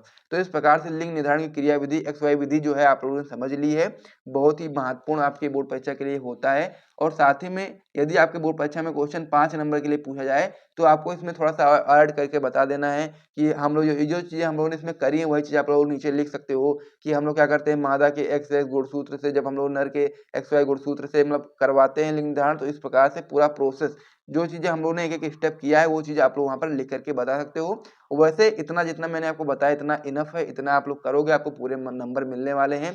सबसे पहले आप लोग बताओगे कि मानव में लिंग निर्धारण आपका होता है, तो मानव में 2 प्रकार के गुणसूत्र पाए जाते हैं। पहला आपका होता है दैहिक या फिर कायिक गुणसूत्र, दूसरा आपका होता है लिंग गुणसूत्र। उसके बाद फिर लिंग निर्धारण की एक्स वाई विधि को भी हम लोगों ने समझा दिया है। तो यहाँ यदि आपको वीडियो पसंद आए तो वीडियो को आप लोग जल्दी से लाइक करो, चैनल को भी सब्सक्राइब करो। क्वेश्चन आपका होने वाला सक्रिय तथा निष्क्रिय प्रतिरक्षा में 4 महत्वपूर्ण भेद बताइए। वेरी इंपॉर्टेंट क्वेश्चन होता है 2007 में, 8 में, 9 में, 10 में, 11 में, 12 में, 19 में, 22 में, 23 में, यानी कि कह सकते हो आप लोग कि आपके बोर्ड परीक्षा में 12 बार पूछा गया है। बहुत ही महत्वपूर्ण क्वेश्चन है। तो आइए समझ लेते हैं सक्रिय प्रतिरक्षा क्या होता है और निष्क्रिय प्रतिरक्षा क्या होता है। और ये क्वेश्चन आपका अलग अलग करके पूछा जा सकता है कि सक्रिय प्रतिरक्षा के ऊपर टिप्पणी लिखिए, या फिर आपसे पूछ सकता है कि निष्क्रिय प्रतिरक्षा के ऊपर टिप्पणी लिखो। तो ये क्वेश्चन अलग अलग भी आ सकता है और दोनों एक साथ में आ सकता है, डिफरेंस पूछ सकता है। तो इसमें हम लोग को बताना है 4 महत्वपूर्ण भेद के बारे में। सबसे पहले आप लोग हेडिंग लगा दोगे सक्रिय प्रतिरक्षा और इधर लगा दोगे निष्क्रिय प्रतिरक्षा। फिर लिखना स्टार्ट करोगे कि सबसे पहले आप लोग सक्रिय प्रतिरक्षा में बताओगे कि इसमें शरीर की अपनी कोशिकाएं संक्रमण के प्रति प्रतिरक्षी विकसित करती है, यानी कि इसमें जो सक्रिय प्रतिरक्षा होता है इसमें शरीर की जो अपनी कोशिकाएं होती हैं वो संक्रमण के प्रति प्रतिरक्षी विकसित करती हैं। और निष्क्रिय प्रतिरक्षा में ये होता है कि ये प्रतिरक्षी किसी और प्राणी के शरीर में प्रतिजन प्रविष्ट करके बनाए जाते हैं, यानी कि जो सक्रिय प्रतिरक्षा होती है इसमें आपके शरीर की अपनी कोशिकाएं ही संक्रमण के प्रति प्रतिरक्षी विकसित करती हैं, बल्कि जो आपका निष्क्रिय प्रतिरक्षा होता है ये प्रतिरक्षी किसी और प्राणी के शरीर में प्रतिजन प्रविष्ट करके बनाए जाते हैं। इस प्रकार से एक एक पॉइंट समझ गए आप लोग, वेरी इंपॉर्टेंट है, तो बिल्कुल भी मिस मत करिएगा यदि आप अपनी बायोलॉजी में अच्छा इसको करना चाहते हो तो। अगला पॉइंट आपका इसमें हो जाता है कि सक्रिय प्रतिरोध उत्पन्न करने हेतु शरीर में प्रतिजन प्रविष्ट कराए जाते हैं। ये आपको यहाँ पर याद रखना है कि सक्रिय प्रतिरोध उत्पन्न करने के लिए हम लोग शरीर में प्रतिजन प्रविष्ट करवाते हैं। और निष्क्रिय प्रतिरक्षा में बता सकते हो कि इसमें प्रतिरक्षी सीधे से ही शरीर में डाले जाते हैं। इसमें क्या होता है, प्रतिरक्षी को सीधे ही शरीर में डाल दिया जाता है। तीसरा पॉइंट आपका इसमें हो जाता है कि यह क्षमता उत्पन्न होने में समय लगता है। तो ये आपको यहाँ पर याद रखना है कि सक्रिय प्रतिरक्षा को उत्पन्न होने में काफी समय लगता है। और वहीं पर जो निष्क्रिय प्रतिरक्षा होती है इससे शरीर में प्रतिरक्षा जो होती है वो जल्दी प्राप्त हो जाती है। तो इस प्रकार से 3-3 पॉइंट इसमें हो गए। तो हमको इसमें 4 महत्वपूर्ण भेद बताने थे, तो चौथा आपका इसमें भेद हो जाएगा कि यह लंबे समय तक बनी रहती है, यानी कि जो सक्रिय प्रतिरक्षा होती है इसके उत्पन्न होने में तो समय लगता ही है लेकिन ये लंबे समय तक बनी भी रहती है। वहीं पर जो निष्क्रिय प्रतिरक्षा होता है बहुत ही कम समय में बन जाती है और प्रतिरक्षा बहुत ही कुछ समय तक ही काम करती है, यानी ज़्यादा समय तक काम नहीं करती है, क्योंकि ये बहुत जल्दी ही बन जाती है और बहुत जल्दी आप लोग बता सकते हो कि ये काम करना भी बंद कर देती है। तो इस प्रकार से सक्रिय प्रतिरक्षा और निष्क्रिय प्रतिरक्षा में 4 महत्वपूर्ण भेद मैंने आपको समझा दिया है। अब उदाहरण को भी समझ लीजिए। उदाहरण आपका हो जाता है चेचक के प्रति प्रतिरक्षा, और दूसरा उदाहरण आप लोग बता सकते हैं निष्क्रिय में कि यह जो होता है टिटनेस के प्रति प्रतिरक्षा। जब आप लोग चेचक के प्रति प्रतिरक्षा कहते हो तो आप लोग बता सकते हो सक्रिय प्रतिरक्षा का उदाहरण है, और जो आपका टिटनेस के प्रति प्रतिरक्षा है आपका निष्क्रिय प्रतिरक्षा का उदाहरण है। तो इस प्रकार से ये वाला जो क्वेश्चन था कंप्लीट हो गया है। वेरी इंपॉर्टेंट क्वेश्चन है, आपकी बोर्ड परीक्षा में क्वेश्चन जरूर आएगा, इसीलिए आप लोग जल्दी से इसको तैयार कर लीजिए। और साथ ही में यदि आपको यहाँ से वीडियो पसंद आया तो वीडियो को लाइक और चैनल को सब्सक्राइब करना बिल्कुल भी मत भूलिए कि टाइफाइड का कारक क्या होता है, लक्षण क्या होता है और रोकथाम हम लोग इसका कैसे कर सकते हैं। तो उत्तर में आप लोग बताओगे कि टाइफाइड रोग जो आपका होता है वो आपका साल्मोनेला टाइफी नामक जीवाणु से होता है। यह रोग प्रायः 1 से 15 वर्ष के आयु वर्ग के बच्चों में होता है, यानी कि जो टाइफाइड रोग होता है ये वैसे तो सभी आयु वर्ग के लोगों बच्चों में होता है, लेकिन ये जो सामान्यता होता है आपका 1 से 15 वर्ष के आयु वर्ग के बच्चों में होता है। इस रोग का जो संचरण होता है वो घरेलू मक्खी के कारण संक्रमित भोजन से होता है, यानी कि जो टाइफाइड रोग होता है इसका जो संचरण होता है वो घरेलू मक्खी जो होती है उसके कारण जो संक्रमित भोजन होता है उससे हो जाता है। तो सबसे पहला पॉइंट जिसमें याद करने वाली आपकी बात है कि टाइफाइड रोग जो आपका होता है वो आपका साल्मोनेला टाइफी नामक जीवाणु से होता है। सबसे पहले पॉइंट आपको ये जरूर याद रखना है, ये आपका बहुविकल्पी में भी आ सकता है, 1 नंबर में भी आ सकता है कि टाइफाइड रोग के जीवाणु का नाम बताइए, ये आप समझ गए। अब हम लोग को बताना है टाइफाइड के लक्षण के बारे में कि टाइफाइड जब रोग किसी को हो जाता है तो उसमें किस प्रकार के लक्षण दिखाई देते हैं। तो आप बताओगे टाइफाइड के लक्षण इस प्रकार से हेडिंग लगाओगे, फिर लिखोगे कि टाइफाइड रोग के निम्न लक्षण है मस्तिष्क पीड़ा तथा टाइफाइड ज्वर जो दोपहर के बाद अपने चरम पर होता है। संक्रमण के प्रथम कह सकते हैं कि प्रथम सप्ताह में प्रत्येक दिन जो शारीरिक ज्वर होता है वो वृद्धि होती जाती है। यानी कि आप लोग बता सकते हो कि टाइफाइड रोग के निम्न लक्षण है। पहला पॉइंट आप बताओगे मस्तिष्क पीड़ा होती है सबसे पहले, और टाइफाइड ज्वर होता है यानी कि बुखार होता है जो दोपहर के बाद अपने चरम पर होता है, और संक्रमण के प्रथम सप्ताह में प्रत्येक दिन जो शारीरिक ज्वर होता है उसमें वृद्धि होती जाती है, यानी कि दिन प्रतिदिन जो बुखार होता है वो बढ़ता चला जाता है। तो टाइफाइड के जो लक्षण है उसे भी आप लोगों ने समझ लिया है। अब हम लोग टाइफाइड के बाद में हम लोग यहाँ बताना था लक्षण के बाद में रोकथाम और उपाय के बारे में बताना था, ठीक है। रोकथाम के उपाय के बारे में हम लोग को अब बताना है, तो इसे आप लोग सबसे पहले नोट कर लीजिए या फिर आप लोग याद कर लीजिए एक बार जल्दी से, फिर हम लोग इसके कह सकते हैं परीक्षण के बारे में भी समझ लेंगे, रोकथाम के बारे में भी समझ लेंगे और उपचार के बारे में भी समझ लेंगे। तो मैं उम्मीद करता हूँ कि आप लोगों ने इसका स्क्रीनशॉट वगैरह जो भी आपकी इच्छा हो आप लोगों ने ले लिया होगा। अब हम यहाँ पर समझने वाले हैं परीक्षण, रोकथाम एवं उपचार के बारे में। तो आइए अब हम लोग इसको समझ लेते हैं। तो इसमें आप लोग सबसे पहला पॉइंट बताओगे कि इसका परीक्षण विडाल परीक्षण द्वारा किया जाता है। ये भी आपका इम्पोर्टेंट पॉइंट है कि टाइफाइड रोग का जो परीक्षण होता है किस टेस्ट के द्वारा कराया जाता है। तो बता सकते हैं कि विडाल परीक्षण के द्वारा हम लोग पता लगा सकते हैं कि किस व्यक्ति को टाइफाइड रोग है। पहला पॉइंट बहुत ही महत्वपूर्ण, इसे नोट करेंगे। इसमें आपका दूसरा पॉइंट होता है कि शिशुओं को टैब का टीका लगवाना चाहिए। भाई टैब क्या होता है? टैब का फुल फॉर्म होता है टाइफाइड इम्यूनाइजेशन रिकमेंडेशन। ये आपको यहाँ पर याद रखना है, ये भी आपका पूछा जा सकता है कह सकते हैं फुल फॉर्म के रूप में कि टाइफाइड यानी कि टैब का फुल फॉर्म बताइए, तो आप बता सकते हैं टाइफाइड इम्यूनाइजेशन रिकमेंडेशंस। इस प्रकार से आपका ये हो जाता है। टीकाकरण से प्रतिरक्षण का प्रभाव 3 वर्षों तक रहता है, यानी कि जब हम लोग क्या करते हैं शिशुओं को हम लोग को टैब का टीका लगवाना चाहिए। इससे क्या होता है कि जब टीकाकरण हम लोग करवाते हैं तो उसका प्रतिरक्षण का जो प्रभाव होता है वो 3 वर्षों तक रहता है, क्योंकि जो छोटे बच्चे होते हैं वो क्या होता है कभी-कभी मिट्टी खा लेते हैं, कभी-कभी कुछ भी चीज़ें वो खाने लगते हैं जिसकी वजह से उनको टाइफाइड रोग होता है, और इसीलिए उनको टैब का टीका लगवाना उनके लिए बहुत ही ज़्यादा आवश्यक होता है। तो इसे भी आप लोग समझ लिया। तीसरा पॉइंट आप इसमें बताओगे कि आस-पास सफाई रखनी चाहिए। चौथा पॉइंट आप बताओगे कि भोजन को ढक कर रखना चाहिए, क्योंकि भोजन को अगर आप ढक कर नहीं रखोगे, खुले में रखोगे तो जो घरेलू मक्खी होती है वो आएगी, बैठेगी और गंदगी फैलाएगी और उससे ही आपके टाइफाइड रोग हो जाएगा, ठीक है। अगला पॉइंट आपका इसमें आ जाता है कि बाजार की खुली वस्तुएं हम लोग को नहीं खानी चाहिए। क्या होना चाहिए? वस्तुएं हम लोग को यहाँ पर नहीं खानी चाहिए। बाजार की जो खुली वस्तुएं होती हैं जो ऐसे खुले में रखी होती हैं, समोसा वगैरह हो गया और भी बहुत सारी चीजें जो एकदम बाहर ही से रोड के किनारे खुले में रख देते हैं, तो वहाँ पर क्या होता है धूल, गंदगी, मिट्टी ये सब आकर के उसमें गिरते हैं और अनेक प्रकार की मक्खियाँ और अनेक प्रकार की गंदगी उस पर लग जाती है, जिसकी वजह से हम लोग को टाइफाइड रोग हो जाता है। तो इसीलिए हम लोग को बाजार की खुली वस्तुएं नहीं खानी चाहिए। तो इसमें हम लोगों ने परीक्षण के बारे में समझा कि किसका परीक्षण किस प्रकार से आप लोग कर सकते हो, और रोकथाम एवं उपचार के बारे में भी समझ लिया है। तो ये जो क्वेश्चन था आपका कि टाइफाइड के बारे में, ये पूर्ण से कंप्लीट हो गया है। बोर्ड परीक्षा में 2005 में, 6 में, 8 में, 9 में, 10 में, 11 में, 14 में, 16 में, यानी कि आप लोग बोल सकते हो कि 10-11 बार पूछा गया है, तो बहुत ही महत्वपूर्ण है, तभी तो 10-12 बार पूछा गया है ना। तो इसीलिए मैं इसको आपको अच्छे से समझाने वाला हूँ कि इंटरफेरेंस आखिर क्या होता है। तो आइए समझ लेते हैं। तो उत्तर में आप लोग बताओगे कि इंटरफेरॉन जो आपका होता है यह आपका कशेरुकी जंतुओं में विषाणुओं से संक्रमित कोशिकाओं द्वारा स्रावित एक ग्लाइकोप्रोटीन पदार्थ है जो इन कोशिकाओं को विषाणु से संक्रमण के विरुद्ध सुरक्षा प्रदान करते हैं। क्या होता है? इंटरफेरॉन जो आपका होता है, आपका कशेरुकी जंतुओं में विषाणु से संक्रमित कोशिकाओं द्वारा स्रावित एक ग्लाइकोप्रोटीन पदार्थ है जो इन कोशिकाओं को विषाणु से संक्रमण के विरुद्ध सुरक्षा प्रदान करते हैं। आगे आप बताओगे कि आइसैक्स तथा लिंडनमैन ने सन 1957 ईस्वी में इस प्रकार के प्रोटीन का पता लगाया, और चूंकि इसके द्वारा अंतःकोशिकीय विषाणु के गुणन को रोका जाता है, इसीलिए हम लोग इसको क्या बोलते हैं? इंटरफेरेंस इसको कहा गया। तो इस प्रकार से आप लोग सबसे पहले इतना नोट करेंगे, फिर हम लोग आगे बढ़ेंगे कि इंटरफेरेंस जो आपका होता है वो विषाणु के केंद्रकीय अम्ल संश्लेषक तंत्र को बाधित करते हैं, किंतु ये किसी भी प्रकार कोशिका के उपापचय में कोई बाधा नहीं डालते हैं। और इंटरफेरेंस का उपयोग जो आपका होता है वो संक्रमित कोशिकाओं को क्या होता है, संक्रमित कोशिकाओं द्वारा अन्य स्वस्थ कोशिकाओं को बचाने हेतु भी किया जाता है। यानी कि जो इंटरफेरेंस होते हैं उनका उपयोग हम लोग संक्रमित कोशिकाओं के द्वारा, जो अन्य स्वस्थ कोशिकाएं होती हैं वो संक्रमण से बची रहें उसके लिए भी हम लोग इंटरफेरेंस का उपयोग करते हैं, जिससे वह सूचना ग्रहण करके अपना बचाव कर सकती हैं। जैसे कि मान लीजिए इंटरफेरेंस का काम यही होता है कि जो संक्रमित कोशिकाएं हैं उनको, उनसे जो स्वस्थ कोशिकाएं हैं उनको बचाना होता है, जिससे क्या होता है वो सूचना ग्रहण करके अपना बचाव कर सकें। इस प्रकार से सूचनाएं वहां से दी जाती हैं। तो इस प्रकार से इंटरफेरेंस क्या है पूर्ण रूप से मैंने आपको सारी जानकारी दे दी है।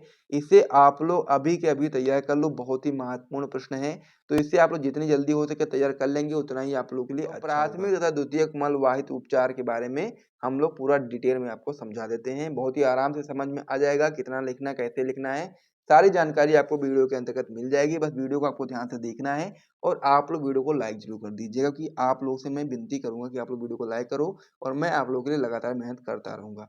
उत्तर आपका इस प्रकार से सबसे पहले बताऊंगा कि प्राथमिक तथा द्वितीयक वायुमल उपचार के मुख्य अंतर निम्न है। सबसे पहले आप लोग हेडिंग लगाओगे प्राथमिक वायुमल उपचार, इधर लगाओगे द्वितीयक वायुमल उपचार।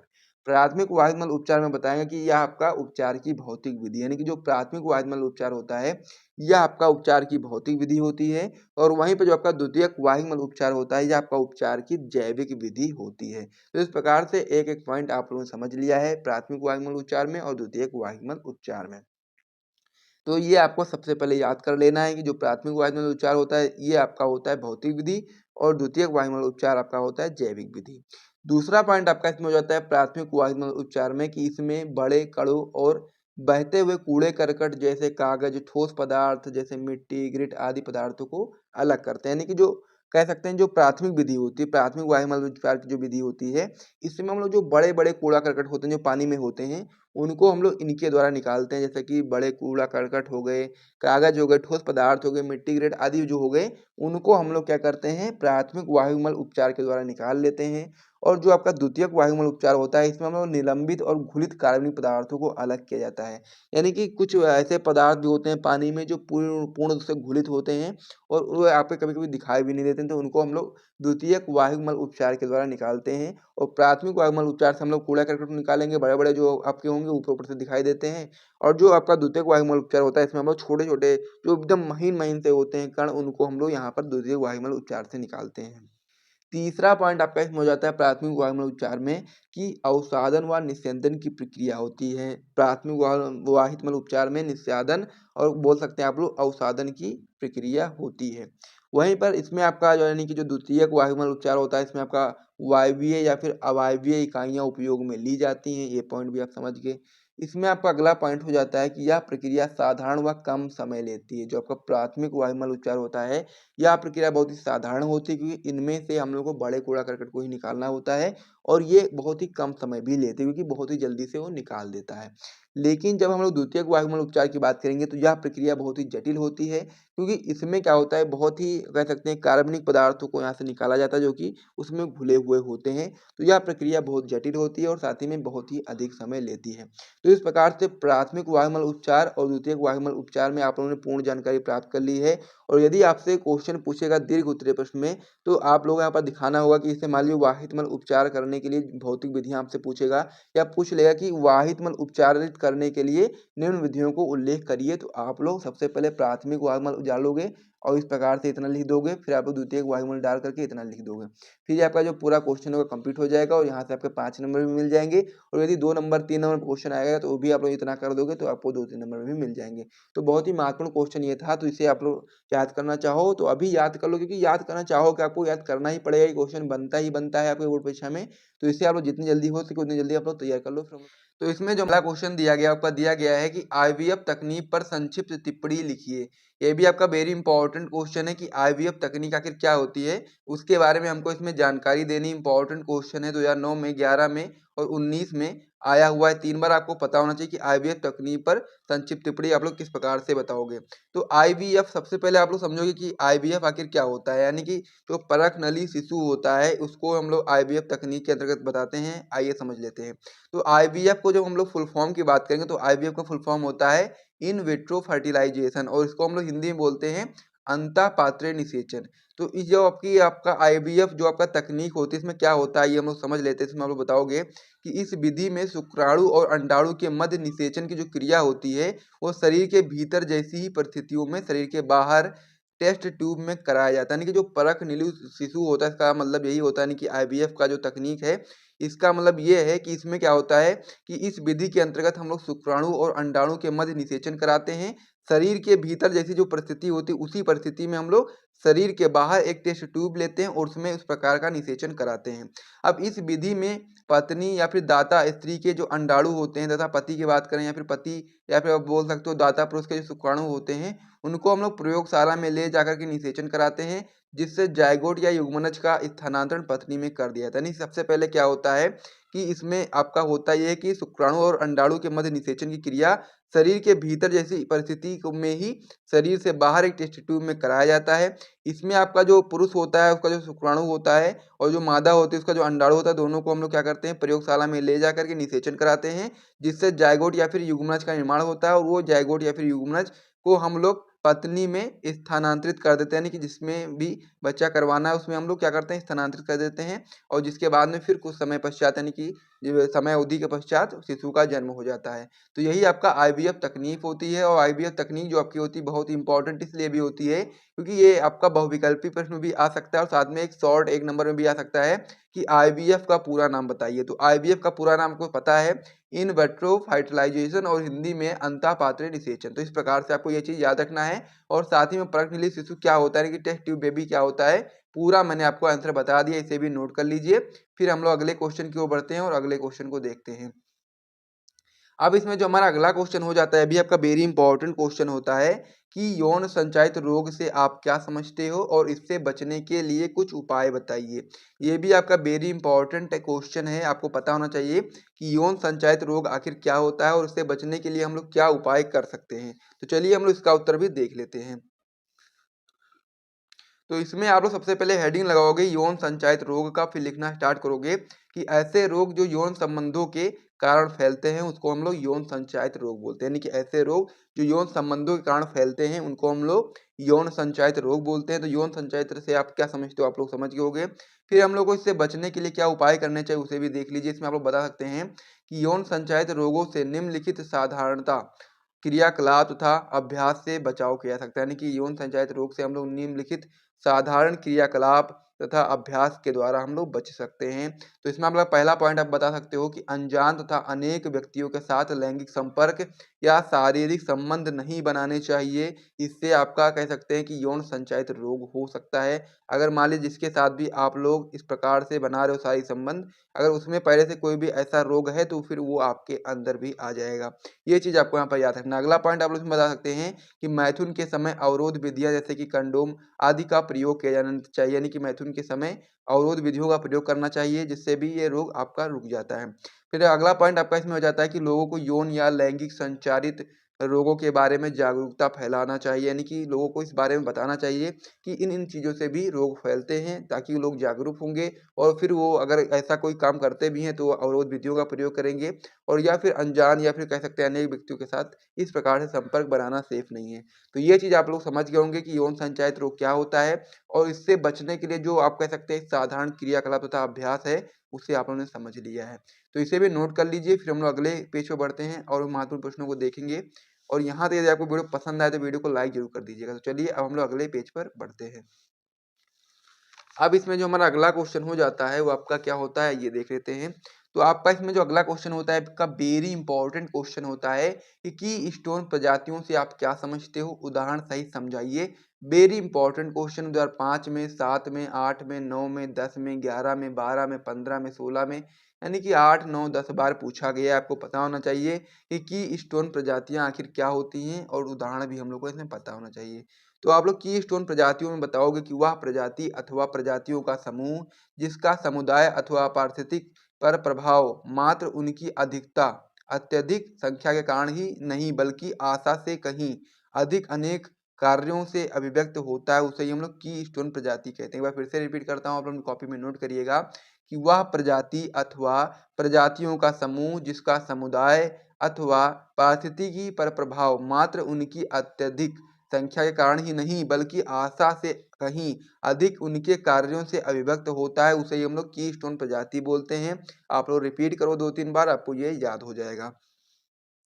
आगे आप लोग बता सकते हैं कि स्टोन प्रजातियां सूक्ष्म जलवायु, मृदा की रचना तथा मृदा रसायन एवं खनिजों के स्तर को भी परिवर्तित और प्रभावित करने में सक्षम होती हैं। ये भी आपका बहुत ही महत्वपूर्ण पॉइंट है, ये चीज आपको यहाँ पर याद रखना है। आगे आप लोग बता सकते हैं उदाहरण में कि वृक्ष के नीचे प्रकाश की तीव्रता, तापमान, आपेक्षिक आर्द्रता आदि में काफी परिवर्तन आ जाता है। अतः वृक्ष के नीचे जीवधारियों की सामुदायिक संरचना, ऊर्जा प्रवाह और पदार्थों का चक्रण आदि इस वृक्ष द्वारा प्रभावित होता है। यह वृक्ष एक की स्टोन प्रजाति की तरह कार्य करता है। तो इस प्रकार से आप लोग इसे भी समझ गए होंगे कि यह वृक्ष भी आपका की स्टोन प्रजाति के रूप में कार्य करता है। तो की स्टोन प्रजातियों से आप क्या समझते हैं, उदाहरण से ही समझाइए, मैंने आपको बता दिया है, पूरा नोट कर लीजिए, वेरी इंपॉर्टेंट क्वेश्चन था ये भी आपका। तो इसको भी आप लोग बिल्कुल भी मिस मत करिएगा, 3 नंबर में अक्सर क्वेश्चन ये आता ही आता है। अब इसमें जो हमारा अगला क्वेश्चन हो जाता है आपका, बहुत ही ज्यादा महत्वपूर्ण क्वेश्चन होता है कि मानव इंसुलिन पर टिप्पणी लिखिए। वेरी इंपॉर्टेंट क्वेश्चन 2014 में, 16 में, 17 में, 19 में, 20 में, 22 में, 23 में, यानी कि कई बार पूछा गया। आपको पता होना चाहिए कि मानव इंसुलिन आखिर क्या होता है। तो इसको क्वेश्चन को नोट करिए, फिर हम लोग उत्तर देखना स्टार्ट कर देते हैं। तो इसमें आप लोग सबसे पहले हेडिंग लगाओगे मानो इंसुलिन, पे लिखना स्टार्ट करोगे कि इंसुलिन एक लघु प्रोटीन हार्मोन है। क्या है इंसुलिन? इंसुलिन आपका एक लघु प्रोटीन हार्मोन है। यह प्रोटीन युक्त हार्मोन अग्नाशय की बीटा कोशिकाओं द्वारा निर्मित होता है तथा रुधिर में ग्लूकोज की मात्रा को नियंत्रित रखता है। यानी कि क्या करता है, रुधिर में जो ग्लूकोज की मात्रा होती है उसको नियंत्रित करता है। और इस हार्मोन की जब अपूर्णता रुधिर में हो जाती है तो फिर ग्लूकोज का जो स्तर होता है वो बढ़ जाता है। यानी कि इस हार्मोन की जब कमी हो जाएगी तो रुधिर में ग्लूकोज का स्तर बढ़ जाता है और परिणाम स्वरूप रुधिर से कोशिकाएं ग्लूकोज नहीं प्राप्त करती हैं और यह आपका हो जाता है मधुमेह रोग, यानी कि जिसे बोलते हैं आप लोग नॉर्मल भाषा में शुगर, यानी कि डायबिटीज। तो ये चीज आपको यहाँ पर याद रखना है कि डायबिटीज किस प्रकार से होता है और फिर मानो इंसुलिन किस प्रकार से डायबिटीज में उसका कह सकते हैं सहयोग करता है, इंसुलिन हम लोग की डायबिटीज को कम करने में। तो इस प्रकार से सबसे पहले आप लोग इतना नोट कर लीजिए, फिर हम लोग अगले पेज पे बढ़ेंगे और भी चीजें इसमें बताऊंगा मैं आपको, तो उसे भी आपको नोट करना है। 3 नंबर का क्वेश्चन है तो आपको थोड़ा ज्यादा ही लिखना पड़ता है।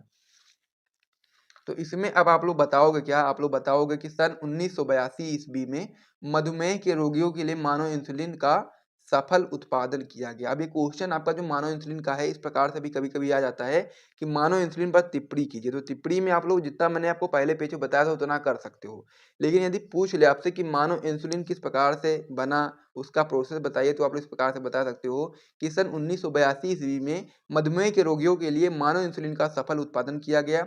एली लिली नामक एक अमेरिकन औषधि निर्माण कंपनी ने 5 जुलाई 1983 को 2 डीएनए अनुक्रमों को तैयार किया जो मानव इंसुलिन की श्रृंखला ए व बी के समान थे। फिर उन्होंने क्या किया ये समझते हैं। उन्होंने अनुवांशिक अभियांत्रिकी या पुनर्योगज डीएनए तकनीक का उपयोग करके इन जीन्स को ई कोलाई जीवाणु में स्थानांतरित करके इंसुलिन श्रृंखलाएं प्राप्त की और फिर उन्होंने इंसुलिन की ए व बी श्रृंखलाओं को पृथक रूप से प्राप्त करके उन्हें डाई सल्फाइड बंधों द्वारा जोड़ दिया गया और इससे उत्पादित इंसुलिन को ही हम लोग मानव इंसुलिन कहा जाता है। तो इस प्रकार से आपका जो पूरा क्वेश्चन था पूर्ण रूप से कंप्लीट हो गया है कि मानव इंसुलिन आखिर क्या होता है। और यदि आपसे क्वेश्चन 3 नंबर में आता है तो आपको इतना लिखना पड़ेगा। आप लिखोगे कम से कम 1.5 पन्ने से कम नहीं लिखना है। जब आप लोग बोर्ड परीक्षा कॉपी देने जाओगे वहां पर तो आपको लगभग 1.5 पन्ने के करीब लिखना है 3 नंबर पूरे अच्छे तरीके से प्राप्त करने के लिए। और ऐसा भी नहीं कि आपको गलत लिखो, लेकिन आपको थोड़ा बहुत सही लिखना पड़ेगा। सही लिखोगे तभी आपको पूरे मार्क्स मिलेंगे। अब इसमें जो हमारा अगला क्वेश्चन हो जाता है आपका हो जाता है कि प्रतिबंधन एंजाइम क्या है, इनका कार्य लिखिए। वेरी इंपॉर्टेंट क्वेश्चन है। 2018 में, 19 में, 23 में 3 बार पूछा गया, आपको पता होना चाहिए। और साथ ही में ये आपका एक लास्ट क्वेश्चन भी है। इसी के साथ आपके जो क्लास 12 बायोलॉजी की पूरी किताब से जो 2 और 3 नंबर के जो मोस्ट इंपॉर्टेंट क्वेश्चन थे वो पूर्ण से कंप्लीट हो जाएंगे। तो प्रतिबंधन एंजाइम क्या है, इसका कार्य क्या है, आइए समझ लेते हैं।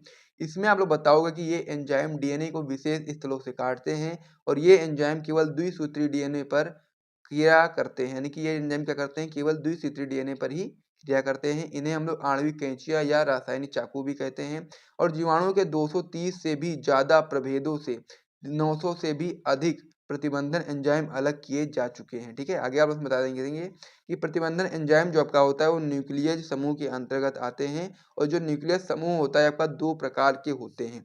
एक आपका होता है हेक्सोन्यूक्लियेज, एक आपका होता है एंडोन्यूक्लियेज। अभी हेक्सोन्यूक्लियेज क्या होता है उसको समझेंगे, एंडोन्यूक्लियेज क्या होता है उसको भी समझेंगे। तो हेक्सोन्यूक्लियस में आप बता सकते हो कि हेक्सोन्यूक्लियस एंजाइम डीएनए के सिरे से न्यूक्लियोसाइड्स को काटता है, यानी कि हेक्सोन्यूक्लियस क्या करता है, डीएनए के सिरे से न्यूक्लियोसाइड्स को काट देता है, न्यूक्लियोटाइड्स को। और जो आपका कह सकते हैं जो एंडोन्यूक्लियस होता है वो आपका एंडोन्यूक्लियस एंजाइम डीएनए को बीच में से विशिष्ट स्थानों पर काटता है। तो इस प्रकार से वाला जो क्वेश्चन था ये भी कंप्लीट हो गया, इसे भी नोट कर लीजिए। और साथ ही में यदि आपको यहाँ तक वीडियो पसंद आए तो वीडियो को लाइक और चैनल को सब्सक्राइब करना बिल्कुल भी मत भूलिएगा। तो इस प्रकार से यहाँ तक हम लोगों ने महत्वपूर्ण लघु उत्तरीय प्रश्नों को भी कर लिया। अब हम लोग अगले पेज पे बढ़ते हैं और वहाँ पर हम लोग दीर्घ उत्तरीय प्रश्नों करने वाले हैं, जो कि आपके बोर्ड परीक्षा 2024 के लिए बहुत ही महत्वपूर्ण होने वाले हैं। तो इसीलिए आप लोग वीडियो को बिल्कुल भी स्किप मत करिएगा। तो चलिए अब हम दीर्घ उत्तरीय प्रश्नों की ओर बढ़ते हैं। इस पेज को मैं हटाता हूँ और दीर्घ उत्तरीय प्रश्नों को आइए करते हैं। जनसंख्या विस्फोट से क्या अभिप्राय है तथा इसके कारण एवं नियंत्रण, यानी कि इसके जो कारण है एवं नियंत्रण का वर्णन कीजिए एवं दुष्परिणाम लिखो। ठीक है, ये महत्वपूर्ण प्रश्न है जो कि आप लोग देख सकते हो, बहुत ही इंपॉर्टेंट प्रश्न है। तो इसीलिए आप लोग यहाँ पर क्या लगा लेंगे, IMP का टिक लगा लेंगे। बहुत ही महत्वपूर्ण प्रश्न है 2024 की बोर्ड परीक्षा में। यदि आप लोग बैठने वाले हैं तो इस क्वेश्चन को अच्छे तरीके से तैयार कर लो। यदि आपका 5 नंबर यहाँ से पक्का करना है तो एक क्वेश्चन तैयार करोगे तो मैं डेफिनेटली बता सकता हूँ ये क्वेश्चन बहुत ही ज़्यादा महत्वपूर्ण है और 2024 की बोर्ड परीक्षा में आ सकता है। तो इसीलिए आप लोग इसको तैयार करो और जितने भी प्रश्न मैंने पिछले भी वीडियोस में कराए हैं उसे भी आप लोग तैयार करो। सारे मैं आपको जितने भी प्रश्न बता रहा हूँ यहाँ पर सभी आपके बहुत ही महत्वपूर्ण प्रश्न हैं और सारे बोर्ड परीक्षा में आए हुए प्रश्न, कोई ऐसे वैसे प्रश्न नहीं करा रहा हूँ। जो कि आपके बोर्ड परीक्षा में आए हुए हैं या फिर जिनकी संभावना आपके बोर्ड परीक्षा 2024 में आने की है, उन्हीं प्रश्नों को केवल कर रहे हैं। ठीक है, तो इसीलिए यदि आप लोगों ने अभी तक कुछ भी नहीं पढ़ा है तो केवल आप लोग इन सभी प्रश्नों को तैयार करोगे ना, फिर भी आप लोग 70 में 65 नंबर आराम से पक्का कर सकते हैं यदि आप लोगों ने कुछ भी नहीं पढ़ा है। और जल्दी अगर पहले से आप लोग पढ़े हुए हैं तो आप लोग 70 में 70 आराम से पक्का करेंगे। तो ये सब आप लोग समझ गए होंगे। तो चलिए हम लोग इसका उत्तर देखते हैं। क्वेश्चन में हमसे पूछा गया कि जनसंख्या विस्फोट क्या होता है और साथ ही में इसके कारण क्या होते हैं, इनके नियंत्रण का उपाय हम लोग को बताना है और साथ ही में जिसके जो दुष्परिणाम है उसको भी हम लोग को बताना है। तो सबसे पहले हम लोग क्या लिखेंगे, जनसंख्या विस्फोट की परिभाषा।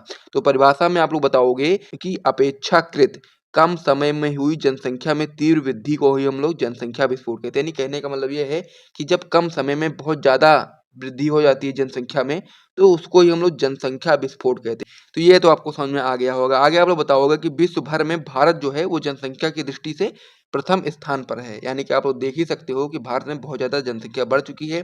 पहले आपका जो चीन था वो पहले स्थान पर था, लेकिन अब आपका जो भारत है वो नंबर 1 पे पहुंच चुका है जनसंख्या के दृष्टिकोण से। तो इसीलिए आपको जनसंख्या पर आपको पता होना चाहिए, क्योंकि ये बहुत ज़्यादा ज़रूरी है आप लोगों के लिए जानना कि जनसंख्या विस्फोट पर किस प्रकार से नियंत्रण करना है, ताकि हम लोग को जो भी साधन मिले हैं उसको हम लोग सही से उपयोग करें और हर एक व्यक्ति को जो भी प्राकृतिक साधन है वो आराम से मिल पाए। यानी ऐसा ना हो कि बाद में फिर ज़्यादा जनसंख्या बढ़ जाएगी, ज़्यादा लोग पेड़ काटेंगे, फिर आप लोग वहाँ पर घर बनाओगे तो फिर क्या होगा, जब पेड़ कट जाएंगे तो ऑक्सीजन की समस्या हो जाएगी। आप लोग ज़्यादातर ज़मीन घेर लोगे तो फिर आपको वहाँ पर भोजन की समस्या हो जाएगी, क्योंकि आप लोग कहाँ पर खेती करोगे, तो कहाँ पे आप भोजन कर पाओगे। तो इसीलिए आपको समझना ज़रूरी है कि जनसंख्या विस्फोट हमारे लिए बहुत ही ज़्यादा खतरनाक है। तो इसीलिए सबसे पहले आप लोग परिभाषा समझ गए होंगे। अब हम लोग बात करेंगे जनसंख्या विस्फोट के कारण। तो जनसंख्या विस्फोट के कौन-कौन से कारण हो जाते हैं, आप लोग देख लो। पहला कारण इसमें हो जाता है मृत्यु दर में आई निरंतर कमी, क्योंकि पहले क्या होता था कि नॉर्मल भी कोई भी बीमारी फैल ली, जैसे कि मान लीजिए डेंगू मलेरिया कुछ भी फैला, नॉर्मल सही फैला, तो पहले क्या होता था कि जिसको भी हो गया वो सही उपचार ना हो पाने के कारण उसकी मृत्यु हो जाती थी। लेकिन अब ऐसा नहीं है, अब बड़ी से बड़ी बीमारियों का इलाज संभव हो पाया है। तो इसीलिए बहुत लोगों की जानें बची हैं, जिसकी वजह से हम लोग बोल सकते हैं कि जो मृत्यु दर है उसमें कमी आई है। ठीक है, पहले की अपेक्षा कमी आई, क्योंकि अब हमारे पास चिकित्सा के साधन बहुत ज़्यादा बढ़ गए हैं। तो इसीलिए हम लोग बोल सकते हैं कि जो हमारी मृत्यु दर है वो उसमें कमी आई है। ठीक है, इस प्रकार से आप लोग समझ गए होंगे। आगे आप लोग बताओगे मात्र मृत्यु दर में कमी, यानी कहने का मतलब ये है जैसे कि शिशु यानी प्रसव के समय कभी-कभी क्या होता था, पुराने समय में क्या होता था कि माता की मृत्यु हो जाती थी, तो उसमें भी कमी आई है, क्योंकि आजकल जो चिकित्सा के साधन है वो बढ़ गए हैं, तो इसी वजह से वो कमी आ चुकी है। उससे भी जनसंख्या आप लोग देख सकते हो कि बढ़ी ही है, ऐसा कहने का मतलब है। आगे आप लोग बताओगे शिशु मृत्यु दर में कमी, ये भी आपका प्रसव से रिलेटेड ही है, उसमें भी अब कमी है। पहले ज़्यादा होता था ये सब, क्योंकि जब प्रसव के समय में माता की भी मृत्यु हो जाती थी, कभी-कभी शिशु की मृत्यु हो जाती थी, लेकिन अब ऐसा नहीं होता है। बहुत ही कह सकते हैं कि मिनिमाइज़ कर दिया गया है, पहले बहुत ज़्यादा होता था ये सब। आगे हम लोग बताएँगे कि जनन आयु वाले व्यक्तियों की संख्या में वृद्धि। अब ये मतलब ये भी है एक पॉइंट, क्योंकि जनन आयु वाले जो व्यक्ति हैं, उनकी संख्या में वृद्धि हो चुकी है। इस प्रकार से ये भी आपका जनसंख्या विस्फोट का एक कारण है। तो इस प्रकार से इतने कारण आपको लिख देने हैं जनसंख्या विस्फोट के कारण में। आगे अब हम लोग देखेंगे जनसंख्या विस्फोट के दुष्परिणाम। अब दुष्परिणाम कौन-कौन से हैं उसको भी समझ लीजिए। पहला पॉइंट इसमें शिक्षा व्यवस्था की समस्या, दूसरा पॉइंट इसमें रोजगार की समस्या। जब ज़्यादा व्यक्ति हो जाएँगे तो फिर रोजगार की समस्या आ ही जाएगी, क्योंकि जब जनसंख्या ही ज़्यादा है तो फिर अब उसमें कैसे सबको रोजगार मिल पाना संभव नहीं हो पाएगा ना। तो इसीलिए हम लोग बोल सकते हैं कि जो जनसंख्या विस्फोट है इसका एक दुष्परिणाम ही है कि रोजगार की समस्या आजकल हमारे भारत में भी बहुत ज़्यादा देखने को मिल रही है। आगे इसमें आप लोग बता सकते हो स्वास्थ्य एवं चिकित्सा सेवा समस्या, यानी कि स्वास्थ्य एवं चिकित्सा सेवा समस्या भी जनसंख्या विस्फोट के दुष्परिणाम के ही कारण ही है। और साथ ही में निर्धरता भी, क्योंकि अब जैसे मान लीजिए कोई भी परिवार है, अब उसमें कमाने वाला एक है, अब उसके बच्चे 3-4 हैं और उसकी वाइफ है, उसके बच्चे हैं, तो इतने सारे लोग हो गए ना, तो उसमें क्या है, एक ही जब कमाने वाला है तो फिर सबका पेट पालना बहुत ही कठिन कार्य हो जाता है, तो इसीलिए वहाँ निर्धरता आ जाती है। और साथ ही में जनसंख्या बढ़ रही है तो फिर आपके खेत वगैरह भी कम होते जा रहे हैं, तो उसकी वजह से और भी लोग बेरोजगार होते जा रहे हैं। तो इस प्रकार से ये आप लोग समझ गए होंगे। अब हम लोग आगे इसके देखेंगे जनसंख्या वृद्धि नियंत्रण के उपाय, यानी कि जनसंख्या की वृद्धि को हम लोग रोकने के लिए कौन-कौन से उपाय कर सकते हैं, ठीक है? तो हम लोग से क्वेश्चन में पूछा गया था सबसे पहले जनसंख्या विस्फोट से क्या अभिप्राय है, जो कि मैंने आपको यहाँ पर बता दिया। फिर हमसे पूछा गया था इसके कारण के बारे में बताओ, तो कारण भी मैंने आपको बता दिया। फिर आपसे पूछा गया था दुष्परिणाम लिखो, दुष्परिणाम भी मैंने आपको बता दिया। अब हमारी बारी है इसका नियंत्रण लिखने की, तो नियंत्रण हम लोग लास्ट में लिखेंगे। तो क्या होता है नियंत्रण, आइए देखते हैं। तो जनसंख्या वृद्धि के नियंत्रण के जो उपाय हैं उनमें बहुत ही महत्वपूर्ण उपाय है। पहला उपाय आपका है कि जनसंख्या नियंत्रण का सर्वाधिक प्रभावी तरीका जो है गर्भ निरोधकों का प्रचार प्रसार, यानी कि तो ये जनसंख्या नियंत्रण का सर्वाधिक प्रभावी तरीका है कि जब हम लोग गर्भ निरोधकों का प्रचार प्रसार करेंगे तो क्या होगा कि जो जनसंख्या है उस पर जनसंख्या वृद्धि पर नियंत्रण लगाया जा सकता है इस प्रक्रिया के द्वारा। तो अगला पॉइंट इसमें है कि छोटे परिवार वाले दंपतियों को प्रोत्साहन देना, यानी कि उनको प्रोत्साहित करना कि उनका जो परिवार छोटा है बहुत ही सही परिवार है, ठीक है? छोटा परिवार सुखी परिवार, आपको ये चीज़ समझ के चलना है। अगला पॉइंट इसमें हो जाता है आपका कि शिक्षा व्यवस्था को सही करना, यानी कि शिक्षा व्यवस्था को भी सही करने की ज़रूरत है जनसंख्या वृद्धि नियंत्रण के लिए। क्योंकि जब आप लोग शिक्षा व्यवस्था को सुधारेंगे, जो भी व्यक्ति है, जो भी आजकल के जो युवा हैं, उनको जब अच्छी तरीके से ज्ञान प्राप्त होगा, तो फिर वो भी इस बात को समझेंगे कि जनसंख्या विस्फोट के कारण हमारे देश में कौन-कौन सी समस्याएँ उत्पन्न हो रही हैं और उस समस्याओं को रोकने के लिए वो कौन-कौन सा उपचार कर सकते हैं, कौन-कौन सा उपाय अपना सकते हैं। तो इस प्रकार से ये पॉइंट भी महत्वपूर्ण है। आगे इसमें हम लोग बताएँगे कि परिवार कल्याण संबंधी कार्यक्रम को बढ़ावा देने की, जो परिवार कल्याण संबंधी कार्यक्रम है, उनको बढ़ावा देना और साथ ही में इस प्रकार से सारे सभी लोगों को जागरूकता फैलाना कि वो लोग इस पर ध्यान दें और साथ ही में हमारे देश को जनसंख्या विस्फोट जो बड़ी समस्या है उसके समस्या से हम लोग को निदान दिलाएँ और साथ ही में हमारा देश एक बहुत ही समृद्ध और सुखी देश हो, ठीक है? तो इस प्रकार से आप लोग ये सारा पॉइंट समझ गए होंगे। तो जो हमारा क्वेश्चन था कि जनसंख्या विस्फोट से क्या अभिप्राय है तथा इसके कारण एवं नियंत्रण का वर्णन कीजिए एवं दुष्परिणाम लिखो। ये सारे पॉइंट मैंने आपको क्लियर करा दिए हैं। वो आपका होने वाला है आवर्तबीजी पादपों में गुरु बीजाणु जनन प्रक्रिया का वर्णन कीजिए। ये जो आपका क्वेश्चन होता है ये आपका वेरी वेरी इंपॉर्टेंट क्वेश्चन होता है, ठीक है? इसको आपको अच्छे तरीके से तैयार करना है। अब जितने भी प्रश्न मैं आपको यहाँ पे बता रहा हूँ सभी आपके वेरी वेरी इंपॉर्टेंट क्वेश्चन होते हैं। यदि आप लोगों ने अभी तक कुछ भी नहीं पढ़ा है तो आप लोग इन सारे प्रश्नों को तैयार करो, अभी भी आपके पास समय है। और जितने भी प्रश्न मैं आपको यहाँ बता रहा हूँ सभी को अब यदि आप लोगों ने अच्छे तरीके से तैयार कर लिया तो आप लोग बहुत ही अच्छा स्कोर करोगे। उम्मीद कीजिए या कह सकते हैं ट्रस्ट रखिए आप लोग हमारे ऊपर। हम आपको सारे क्वेश्चन करवाएंगे जो कि आपके बोर्ड एग्जाम के लिए बहुत ही महत्वपूर्ण होंगे। सारे प्रश्न आपको यहाँ पर देखने को मिलेंगे। तो ये चीज़ आपको यहाँ पर समझ में आ गई होगी। अब हम लोग इसका आंसर देखते हैं। तो ये बहुत ही महत्वपूर्ण होता है। ये जो क्वेश्चन होता है आपका जो चैप्टर हो जाता है पुष्पी पौधों में लैंगिक जनन, उस चैप्टर का ये क्वेश्चन होता है और उस चैप्टर में आपके 2 महत्वपूर्ण क्वेश्चन होते हैं। एक आपका होता है आवर्तविधि पादपों में लघु बीजाणु जनन और एक आपका होता है गुरु बीजाणु जनन। तो ये दोनों महत्वपूर्ण प्रश्न मैं आपको बताऊँगा। पहला प्रश्न जो था लघु बीजाणु जनन वाला वो हम लोग पहले वीडियो में कर चुके हैं और आज का जो आपका दूसरा प्रश्न होने वाला है आपका होने वाला गुरु बीजाणु जनन। तो ये दोनों प्रश्न महत्वपूर्ण होते हैं बहुत ही ज़्यादा, तो दोनों को हम लोग अच्छे तरीके से करेंगे। अब इसका आंसर मैं आपको बताऊँगा किस प्रकार से आपको थ्योरी में करना है इसका आंसर, उसके साथ-साथ चित्र भी मैं आपको बताऊँगा। इस प्रकार से आपको चित्र भी क्वेश्चन में बनाना है ताकि आपको पूरे-पूरे मार्क्स मिलें। यदि आप लोगों ने चित्र वगैरह सारी चीज़ों को अच्छी तरीके से बनाया, तो आप लोगों को पूरे मार्क्स मिलेंगे, एक भी नंबर आपका कटने वाला नहीं है। तो इसीलिए आप लोग वीडियो को ध्यान से देखो, और साथ ही में यदि आपको हमारा वीडियो अच्छा लग रहा है, हमारा चैनल अच्छा लग रहा है, आपके काम का है, तो आप लोग वीडियो को लाइक कर दो, चैनल को सब्सक्राइब कर दो। इन्हीं सारी चीज़ों को करने में आपको कोई भी समस्या नहीं होनी चाहिए, यदि आपको अच्छा लग रहा है तो।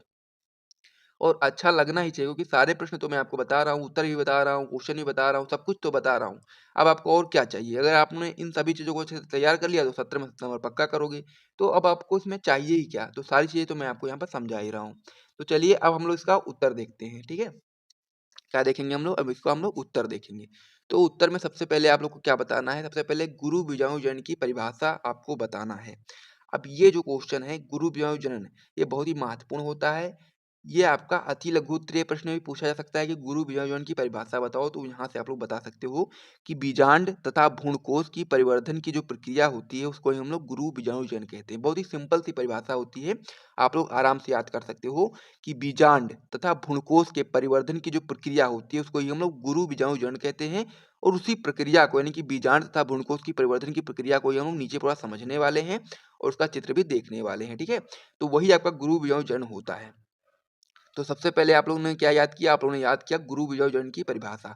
तो परिभाषा आप लोग याद कर लो जल्दी से, फिर हम लोग इसकी पूरी थ्योरी देखेंगे और साथ में चित्र देखेंगे कि किस प्रकार से आपको बताना है कि बीजांड तथा भ्रूणकोश का परिवर्धन किस प्रकार से होता है, और उस प्रक्रिया को हम लोग गुरु बीजाणु जनन कहते हैं। तो सबसे पहले मैं आपको क्या करता हूँ, यहाँ पर चित्र दिखा देता हूँ, चित्र आपको समझा देता हूँ। जब आप लोग चित्र समझ जाओगे तो थ्योरी आप लोग अपने अपने आप से ही लिख सकते हो, कोई दिक्कत वाली बात नहीं है। मेन चीज़ होती है चित्र। चित्र यदि आप लोगों ने समझ लिया तो फिर आपको थ्योरी में कोई भी समस्या नहीं आने वाली है। यदि आप भूल भी जाते हो थ्योरी, तो आप लोग को चित्र याद होगा, तो आप लोग वहाँ चित्र से चित्र भी बना दोगे और साथ में थ्योरी भी लिख दोगे। तो मैं आपको सबसे पहले चित्र समझा देता हूँ। यहाँ पर आप लोग ध्यान देना, क्या है ये आपका? ये आपका बीजांड है, ठीक है? यहाँ बीच में क्या है? आपका बीजांड काय है। अब बीजांड काय में बहुत सारी कोशिकाएं उपस्थित हैं, जैसा कि आप लोग यहाँ पर देख पा रहे हो, मैंने बना दिया है। अब इन कोशिकाओं को हम लोग क्या बोलते हैं? इन कोशिकाओं को हम लोग बोलते हैं मृदुतक कोशिकाएं। अब इन्हीं कोशिकाओं में से एक कोशिका आपकी बड़ी हो जाती है। अब बड़ी हो जाने के बाद इसका जो केंद्रक होता है, यानी कि जो ये आप लोग देख पा रहे होंगे, इस कलर से मैंने इसको बना दिया है, ये कोशिका है आपकी। इसका केंद्रक जो होता है वो बड़ा हो जाता है, उसका कोशिका द्रव्य जो होता है वो गाढ़ा हो जाता है। इस कोशिका को हम लोग प्रपंचु कोशिका बोलते हैं। फिर प्रपंचु कोशिका में समसूत्री विभाजन होता है, जिससे दो कोशिकाएं बनती हैं। एक कोशिका आपकी होती है प्राथमिक द्वितीय कोशिका, और दूसरी कोशिका आपकी बनती है बीजाणुजन कोशिका। बीजाणुजन कोशिका में बिना किसी विभाजन के ही वो आपका गुरु बीजाणु मात्र कोशिका की तरह कार्य करने लगती है, यानी कि दो कोशिकाएं यहाँ से बन जाती हैं। फिर आपका आगे क्या होता है? जो आपका गुरु बीजाणु मात्र कोशिका होती है, जो कि आपकी टूयन होती है, इसमें क्या होगा? इसमें आपका अर्धसूत्री विभाजन होगा, जिसके फलस्वरूप आपके यहाँ पर 4 अगुरित गुरु बीजाणु का निर्माण होगा। अब 4 में से क्या होगा? जो 3 कोशिकाएँ होंगी, यानी कि जो 3 अगुणित कोशिकाएँ होंगी, वो आपके तुरंत ही नष्ट हो जाएँगी, और उसमें से केवल 1 कोशिका जो होगी वही आपका क्रियाशील गुरु बीजाणु के रूप में कार्य करेगा, ठीक है? अब इसे ही हम लोग क्या बोलते हैं? क्रियाशील गुरु बीजाणु, या फिर हम लोग मादा एवंकोद्भिद बोल सकते हैं, क्योंकि ये आपका जो क्रियाशील गुरु बीजाणु बचता है, यही आगे चल के मादा एवंकोद्भिद के रूप में परिवर्तित हो जाता है, ठीक है? तो यही चित्र था और यही सारी चीज़ें थी, यही पूरा प्रोसेस था। किस प्रकार से गुरु बीजाणु होता है, वो सारा प्रोसेस मैंने आपको यहाँ पर चित्र के माध्यम से समझा दिया है। अब इसकी थ्योरी किस प्रकार से आपको लिखना है वो मैं आपको यहाँ पर बता देता हूँ, ताकि आप लोगों को पूरी तरीके से ये समझ में आ जाए कि क्वेश्चन आखिर है क्या और उसमें क्या-क्या चीज़ें आपको करनी है। अब इसका उत्तर में आप लोग सबसे पहले यहाँ पर मैंने आपको इसकी परिभाषा तो बता ही दी थी कि गुरु बीजाणु की परिभाषा क्या होती है। अब इसका उत्तर आप लोग इस प्रकार से बताओगे कि बीजांड काय में उपस्थित मृदुतक कोशिकाओं में से एक अर्धस्तरीय कोशिका आकार में बड़ी हो जाती है, तथा इसका कोशिका द्रव्य गाढ़ा तथा केंद्रक बड़ा हो जाता है। जैसे कि मैंने आपको यहाँ बताया था कि जो आपका बीजांड काय होता है, इसमें से एक कोशिका बड़ी हो जाती है, जैसे कि आप लोग यहाँ पर देख पा रहे होंगे, और इसका कोशिका द्रव्य गाढ़ा और केंद्रक इसका बड़ा हो जाता है। इसको हम लोग क्या बोलते हैं? प्रपोष्टि कोशिका बोलते हैं। आगे इसमें आप लोग बताओगे कि प्रपोष्टि कोशिका में समसूत्री विभाजन होता है, जिससे बाहर की तरफ एक प्राथमिक भित्तीय कोशिका और का निर्माण होता है, तथा भीतर की तरफ बीजाणुजन कोशिका का निर्माण होता है। जैसा कि आप लोग यहाँ पर देख पा रहे होंगे, जो प्रपोष्टि कोशिका है उसमें क्या होता है? उसमें आपका समसूत्री विभाजन होता है, जिसमें से दो कोशिकाएं बनती हैं। एक आपका बनता है प्राथमिक द्वितीय कोशिका, और एक आपका होता है गुरु बीजाणु मात्र कोशिका, जो कि आपका पहले बीजाणुजन कोशिका होती है, लेकिन बीजाणुजन कोशिका में बिना किसी विभाजन के ही आपका गुरु बीजाणु मात्र कोशिका के रूप में कार्य करने लगता है। यही चीज़ यहाँ पर नीचे आप लोग देख पा रहे होंगे कि गुरु बीजाणु मात्र कोशिका बिना के बीजाणुजन कोशिका बिना विभाजन किए ही गुरु बीजाणु मात्र कोशिका की तरह कार्य करता है। आगे आप लोग इसमें बताओगे कि गुरु बीजाणु मात्र कोशिका में अर्धसूत्री विभाजन होता है, जिससे 4 अगुणित गुरु बीजाणु का निर्माण होता है। इनमें से 3 अगुणित गुरु बीजाणु जल्द ही नष्ट हो जाते हैं, यानी कि जो आपका ये जो कोशिका होती है गुरु बीजाणु मात्र कोशिका यानी कि जो ये वाली कोशिका होती है इसमें क्या होगा, अर्धसूत्री विभाजन होगा। इसके फलस्वरूप 4 अग्रवृत्त गुरु बीजाणु का निर्माण होगा, जिसमें से 3 आपके तुरंत ही नष्ट हो जाएँगे और केवल 1 आपका बचेगा। तो वही चीज़ अब आप लोग यहाँ पर आगे बताओगे कि एक गुरु बीजाणु क्रियाशील होता है, क्रियाशील गुरु बीजाणु भ्रूणकोश या मादा युग्म कोशिका में परिवर्तित होता है। यानी कि जो आपका एक गुरु बीजाणु बचता है, यही आपका गुरु बीजाणु जो आपका बचता है, ये आपका भ्रूणकोश या मादा युग्म कोशिका में परिवर्तित होता है। तो ये सारी चीज़ें आप लोग समझ गए होंगे और गोल बीजाणु जनन की जो प्रक्रिया थी वो मैंने आपको अच्छे तरीके से समझा ही दी है। अब इसमें कोई चीज़ बची नहीं है। तो ये जो क्वेश्चन था पूरी तरह से कंप्लीट हो गया है। इसे जब आप लोग अपनी कॉपी में लिखोगे, वैसे मैंने इसको बहुत ही शॉर्ट फॉर्म में लिखा है, बहुत ही अच्छे तरीके से, अच्छी लैंग्वेज में लिखा है ताकि आपको अच्छे तरीके से याद हो जाए। जब इसे आप लोग अपनी बोर्ड परीक्षा की कॉपी में लिखोगे तो ये कम से कम आपका 2.5 पेज में आएगा। ये क्वेश्चन जो है आपका, ये कम से कम आपका 2.5 पेज में आएगा, क्योंकि ये का जो चित्र है ये मैंने छोटे-छोटे बना दिए हैं। इसका चित्र आप लोग थोड़ा-सा बड़ा-बड़ा बनाना, ताकि आपका जो पेज है थोड़ा-सा ज़्यादा घेरे, ठीक है? क्योंकि आप लोग जब ज़्यादा दिखाओगे, क्योंकि क्वेश्चन तो आप लोग लिखोगे, आंसर भी लिखोगे, लेकिन जब आप ज़्यादा दिखाओगे ना तो फिर अच्छा लगता है देखने में भी और साथ ही में नंबर भी आपको अच्छे मिलते हैं। तो ये जो आपका जो थ्योरी है आपका कम से कम 2 पेज में आएगी और साथ ही में इसका जो ये चित्र है आपका 1 पेज में आपका ये चित्र आराम से आ जाएगा, क्योंकि उसकी कॉपी जो होती है वो इस तरीके से नहीं होती, वो आपकी इस तरीके से होती है, ठीक है? तो उसमें आप लोग आराम से इसको बनाओगे तो अच्छे तरीके से आपको नंबर मिलेंगे। कोई भी एक नंबर आपका इसमें कटने नहीं वाला, क्योंकि इसमें सारी चीज़ें तो मैंने आपको बता दी हैं। सिंपल सी चीज़ें, सारी चीज़ें मैंने आपको बता दी हैं। हर एक डायग्राम भी मैंने आपको अच्छी तरह से समझा दिया है। तो गुरु बीजाणु जनन की जो पूरी प्रक्रिया थी, सचित्र वर्णन मैंने आपको समझा दिया है। नामांकित चित्रों की सहायता से वर्णन कीजिए। बहुत ही महत्वपूर्ण क्वेश्चन होता है आपका। तो इसीलिए सबसे पहले आप लोग क्या करेंगे, इस पर बीबीआई का टिक लगा देंगे, क्योंकि ये बहुत ही महत्वपूर्ण क्वेश्चन होता है। क्या क्वेश्चन होता है कि नर जनन तंत्र का हम लोग को नामांकित चित्रों की सहायता से वर्णन करना है, यानी कि चित्र भी बनाना है और साथ ही में सारी चीज़ों को बताना भी है, दर्शाना भी है। तो ये बहुत ही महत्वपूर्ण क्वेश्चन हो जाता है। तो सबसे पहले हम लोग क्या बताएंगे इसका उत्तर। तो सबसे पहले हम लोग उत्तर डाल के लिखना स्टार्ट करेंगे कि नर में विभिन्न अंग जैसे कि वृषण हो गया, सहायक नलिकाएं हो गई, वह ग्रंथियों के समूह को जो नर युग्मक को बनाते हैं नर जनन तंत्र कहलाते हैं। यानी कि कहने का मतलब ये है कि नर में जितने भी अंग पाए जाते हैं, जो भी आपके नर युग्मक को बनाने में सहायता प्रदान करते हैं, वही आपके नर जनन तंत्र कहलाते हैं। तो इस प्रकार से आप लोग समझ गए होंगे। इस परिभाषा को आप अपनी कॉपी में नोट कर लो। उसके बाद फिर हम लोग चित्र को देखेंगे और चित्र आप लोग अच्छे तरीके से समझ लेना, क्योंकि यदि आपसे क्वेश्चन ये पूछा जाता है तो यदि आप लोग चित्र नहीं बनाओगे तो फिर आपको पूरे मार्क्स नहीं मिलेंगे। और यदि आप लोगों ने चित्र बना दिया और थ्योरी में थोड़ा बहुत अगर आपने कम भी लिखा तब भी आपको मार्क्स पूरे-पूरे मिल जाएँगे। लेकिन चित्र जो है आपका होता है बहुत ही ज़्यादा महत्वपूर्ण होता है। तो ये आपका है नर जनन तंत्र का चित्र और इसमें बहुत सारी चीज़ें होती हैं। सबसे पहले आप लोग इस पर ध्यान देंगे, ये क्या है आपका शुक्रवाहक नलिका है, ठीक है? उसके बाद फिर हम लोग इसकी बात करें तो ये आपका मूत्राशय होता है। ये आपका जो आप लोग यहाँ पर देख पा रहे होंगे इसको हम लोग शुक्राशय बोलते हैं। ये यहाँ पर आपका रसखलन नलिका होती है। ये आपका देख पा रहे हैं जो गोल-गोल है ये आपका है काउपर ग्रंथि। उसके बाद में फिर हम लोग बात करें, ये आपका होता है जो आपका ग्रीन कलर से है, ये आपका हो जाता है प्रोस्टेट ग्रंथि। उसके बाद फिर ये आपको जो नली देख पा रहे होंगे ये आपका मूत्र विसर्जन नलिका है और ये आपका है क्या, वृषण कोश, ठीक है? और उसके अंदर आपका होता है वृषण और वृषण के ऊपर आपका थोड़ा-सा जो जालनुमा संरचना देख पा रहे होंगे यहाँ पर, ये आपका अधिवृषण होता है और ये आपका सिसन होता है। तो इस प्रकार से नर जनन तंत्र का चित्र होता है और आप लोग बनाओगे 2-3 बार तो आपको समझ में आ जाएगा और आप लोग आराम से बना भी पाओगे। लेकिन आपको प्रैक्टिस करनी पड़ेगी, प्रैक्टिस करोगे तो भी आप लोग बना पाओगे। तो इसे आप अपनी कॉपी में नोट कर लो और इसका स्क्रीनशॉट ले लो, ताकि आप लोग बाद में बना करके प्रैक्टिस करते रहना और ये आप लोग अच्छे तरीके से तैयार कर लेना। तो ये चीज़ आप लोग समझ गए होंगे। अब हम लोग नर जनन तंत्र में जितने भी अंग आए हैं आपके, उनको हम लोग परिभाषित करेंगे और उनकी हर एक चीज़ को जानेंगे कि क्या-क्या महत्व होता है हर एक अंग का, ठीक है? तो इतना आप लोग नोट कर चुके होंगे। आगे हम लोग बताएँगे कि नर जनन तंत्र में नर जनन अंगों को 3 भागों में बाँटा जाता है। सबसे पहला भाग होता है आपका मुख्य जनन अंग, दूसरा भाग आपका होता है सहायक जनन अंग और तीसरा भाग आपका होता है सहायक जनन ग्रंथियाँ, यानी कि 3 भागों में डिवाइड किया जाता है। सबसे पहले बात करेंगे हम लोग मुख्य जनन अंग के बारे में। तो मुख्य जनन अंग आपका वृषण होता है, तो वृषण के बारे में आप लोग जानेंगे कि पुरुषों में एक जोड़ी वृषण उदर गुहा से बाहर थैलीनुमा संरचना में पाए जाते हैं। अब ये जो वृषण होता है टॉपिक महत्वपूर्ण होता है। ये आपका अति लघु उत्तरीय प्रश्न में भी क्वेश्चन पूछा जा सकता है कि वृषण को परिभाषित कीजिए, तो आप लोग यहाँ से उसकी परिभाषा भी बता सकते हो। तो सबसे पहले आप लोग क्या उत्तर बताओगे कि पुरुषों में एक जोड़ी वृषण उदर गुहा से बाहर थैलीनुमा संरचना में पाए जाते हैं, जिसे हम लोग वृषण कोष कहते हैं। वृषण एक अंडाकार 4 से 5 सेंटीमीटर लंबा व 2 से 3 सेंटीमीटर चौड़ा होता है। यह बाहर से 2 झिल्लियों से घिरा रहता है। वृषण के शुक्रजन नलिकाओं में ही शुक्राणुओं का निर्माण होता है। तो इस प्रकार से आपका वृषण हो जाता है। सबसे पहली बात, जो वृषण होता है वह एक जोड़ी वृषण उदर गुहा से बाहर थैलीनुमा संरचना में लटका रहता है, कह सकते हैं पाया जाता है, जिससे हम लोग जो थैलीनुमा संरचना होती है उसे ही हम लोग वृषण कोष बोलते हैं। जो वृषण कोष होता है उसका तापमान कम होता है शरीर के मुकाबले, इसीलिए जो वृषण होता है वहाँ पर पाया जाता है, क्योंकि जो शुक्राणु बनते हैं वो केवल कम तापमान पर ही बन पाते हैं, शरीर के तापमान पे बन पाना संभव नहीं है, इसीलिए वो वृषण कोष में चले जाते हैं जहाँ पर उनका शुक्राणु का निर्माण हो पाना संभव हो जाता है। ठीक है, तो इस प्रकार से वृषण के बारे में ये सारी चीजें आप लोग अपनी कॉपी में नोट कर लो। फिर हम लोग देखेंगे सहायक जनन अंग के बारे में। तो सहायक जनन अंग में जो पहला अंग आपका आता है वो आपका होता है अधिवृषण। तो अधिवृषण क्या होता है ये समझते हैं। तो इसका उत्तर आप लोग बताओगे कि शुक्रवाहिकाएं वृषण से निकलकर वृषण के पश्च सतह पर अधिवृषण में खुलती हैं। अधिवृषण पतली व लंबी नलिका की अत्यधिक कुंडलन से बनी संरचना होती है। इनमें शुक्राणु के परिपक्वन का कार्य होता है, यानी कि जो अधिवृषण होता है इसमें जो शुक्राणु होते हैं उनके परिपक्वन का कार्य होता है। ठीक है, तो इस प्रकार से अधिवृषण भी आप लोगों ने समझ लिया है। और चित्र में यदि आप लोग देखेंगे तो अधिवृषण आपका ये होता है, यहाँ पर जो वृषण है वृषण के ऊपर जो एक जालनुमा संरचना देख पा रहे होंगे इसे ही हम लोग अधिवृषण बोलते हैं। तो इस प्रकार से आप लोगों ने सहायक जनन अंग में जो पहला अंग होता है अधिवृषण उसे आप लोगों ने समझ लिया है। तो इसे आप लोग अपनी कॉपी में नोट कर लो। फिर हम लोग अगले जो आपका टॉपिक होने वाला है उस पर ध्यान देते हैं।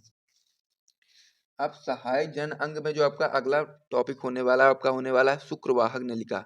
तो इसका उत्तर आप लोग बताओगे कि अधिवृषण के पश्च भाग से निकलकर यह शुक्रवाहक नलिका उदर तक जाकर मूत्राशय से ऊपर एक लूप बनाती है, यानी कि जो आपका शुक्रवाहक नलिका होती है वो आपका उदर तक जाकर मूत्राशय से ऊपर एक लूप बना देती है। तो यही आपका शुक्रवाहक नलिका कहलाती है। इस प्रकार से ये भी आपका हो गया।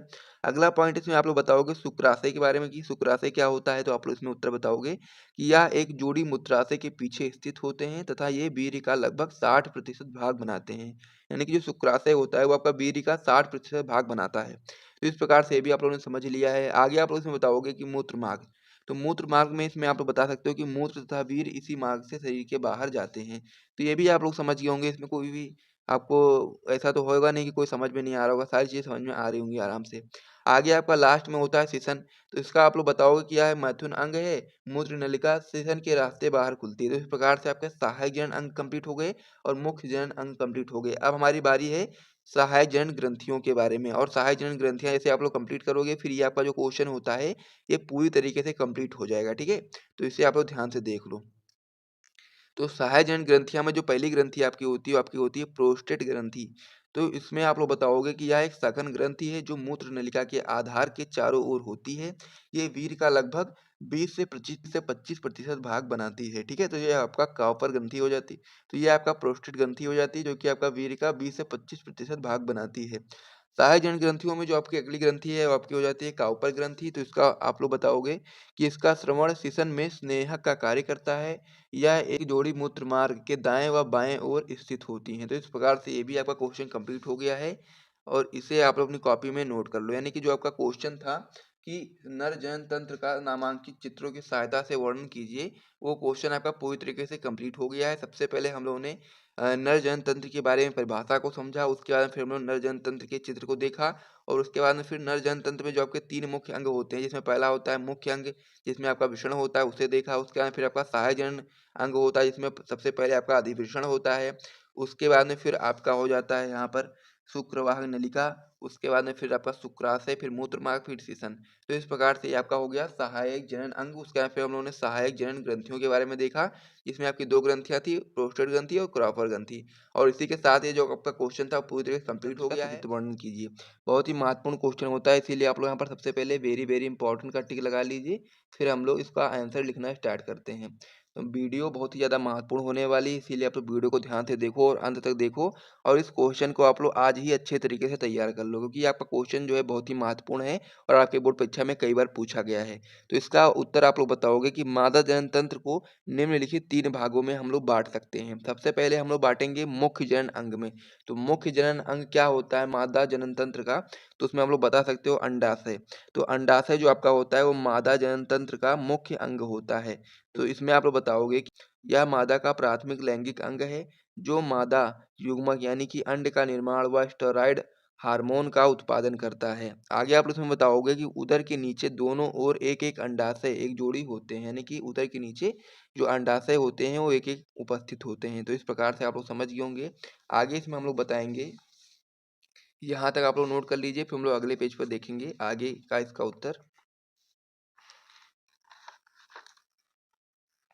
आगे आप लोग यहाँ पर बताओगे कि प्रत्येक अंडाशय 2 से 4 सेंटीमीटर लंबी, 1.5 सेंटीमीटर चौड़ी तथा लगभग 1 सेंटीमीटर मोटी बादाम के आकार की संरचना होती है। यानी कि जो अंडाशय होती है वो बादाम के आकार की संरचना, एकदम बादाम के आकार की जैसी होती है।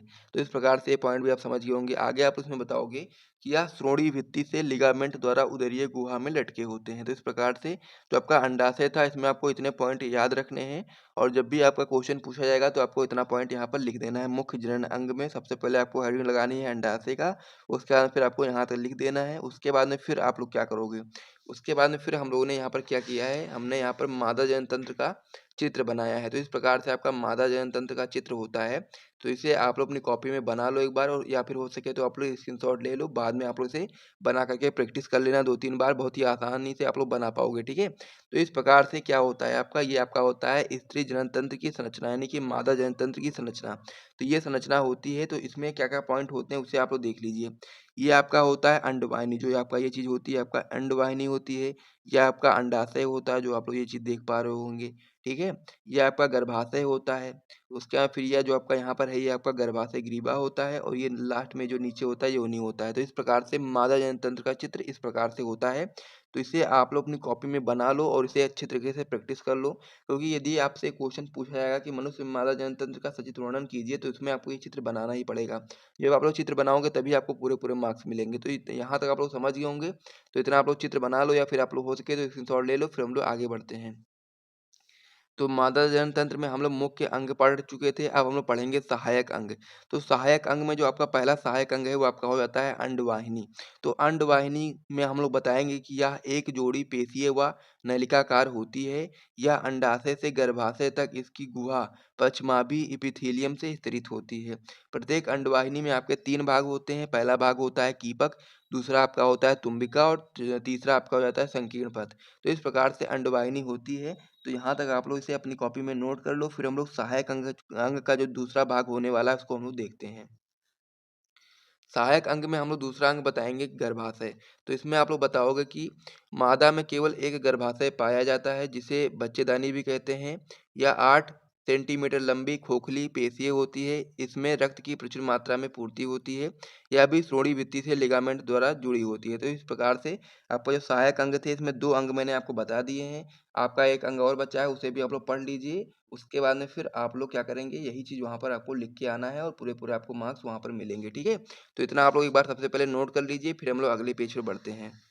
तो जल्दी से आप लोग इसे सबसे पहले नोट कर लीजिए, चित्र वगैरह बना लीजिए, फिर हम लोग अगले पेज पर बढ़ेंगे और आगे हम लोग देखेंगे।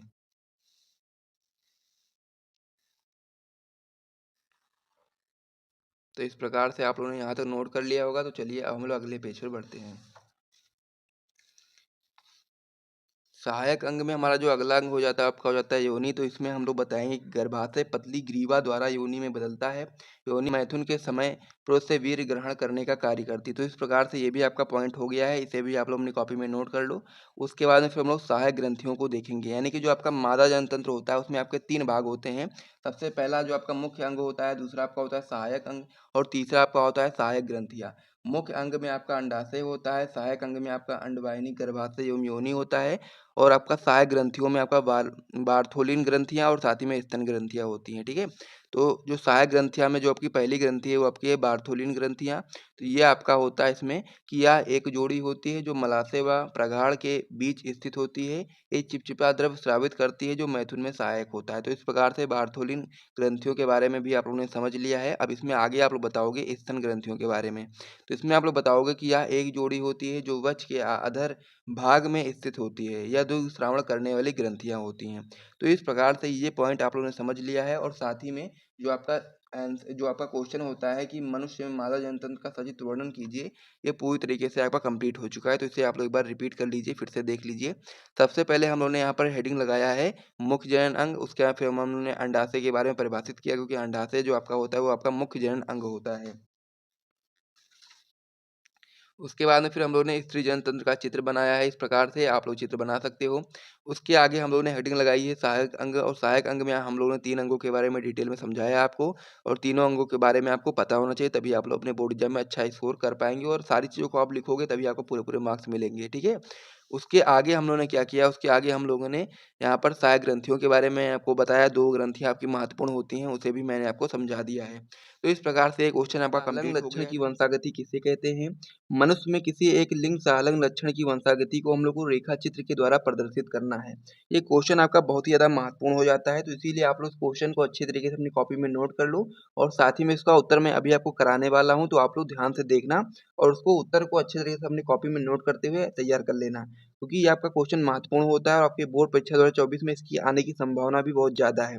तो इसीलिए आप लोग इस क्वेश्चन को सबसे पहले अपनी कॉपी में नोट कर लो और एक बार समझ लो कि क्वेश्चन में हमसे पूछा क्या गया है। हमसे पूछा गया है कि लिंग सहलंग लक्षण की वंशागति क्या होती है, उसको हम लोग को समझाना है, और साथ ही में मनुष्य में किसी एक लिंग सहलंग लक्षण की वंशागति को रेखा चित्र के द्वारा प्रदर्शित भी हम लोग को करना है, ठीक है? तो इस प्रकार से आप लोगों ने यहाँ तक समझ लिया होगा।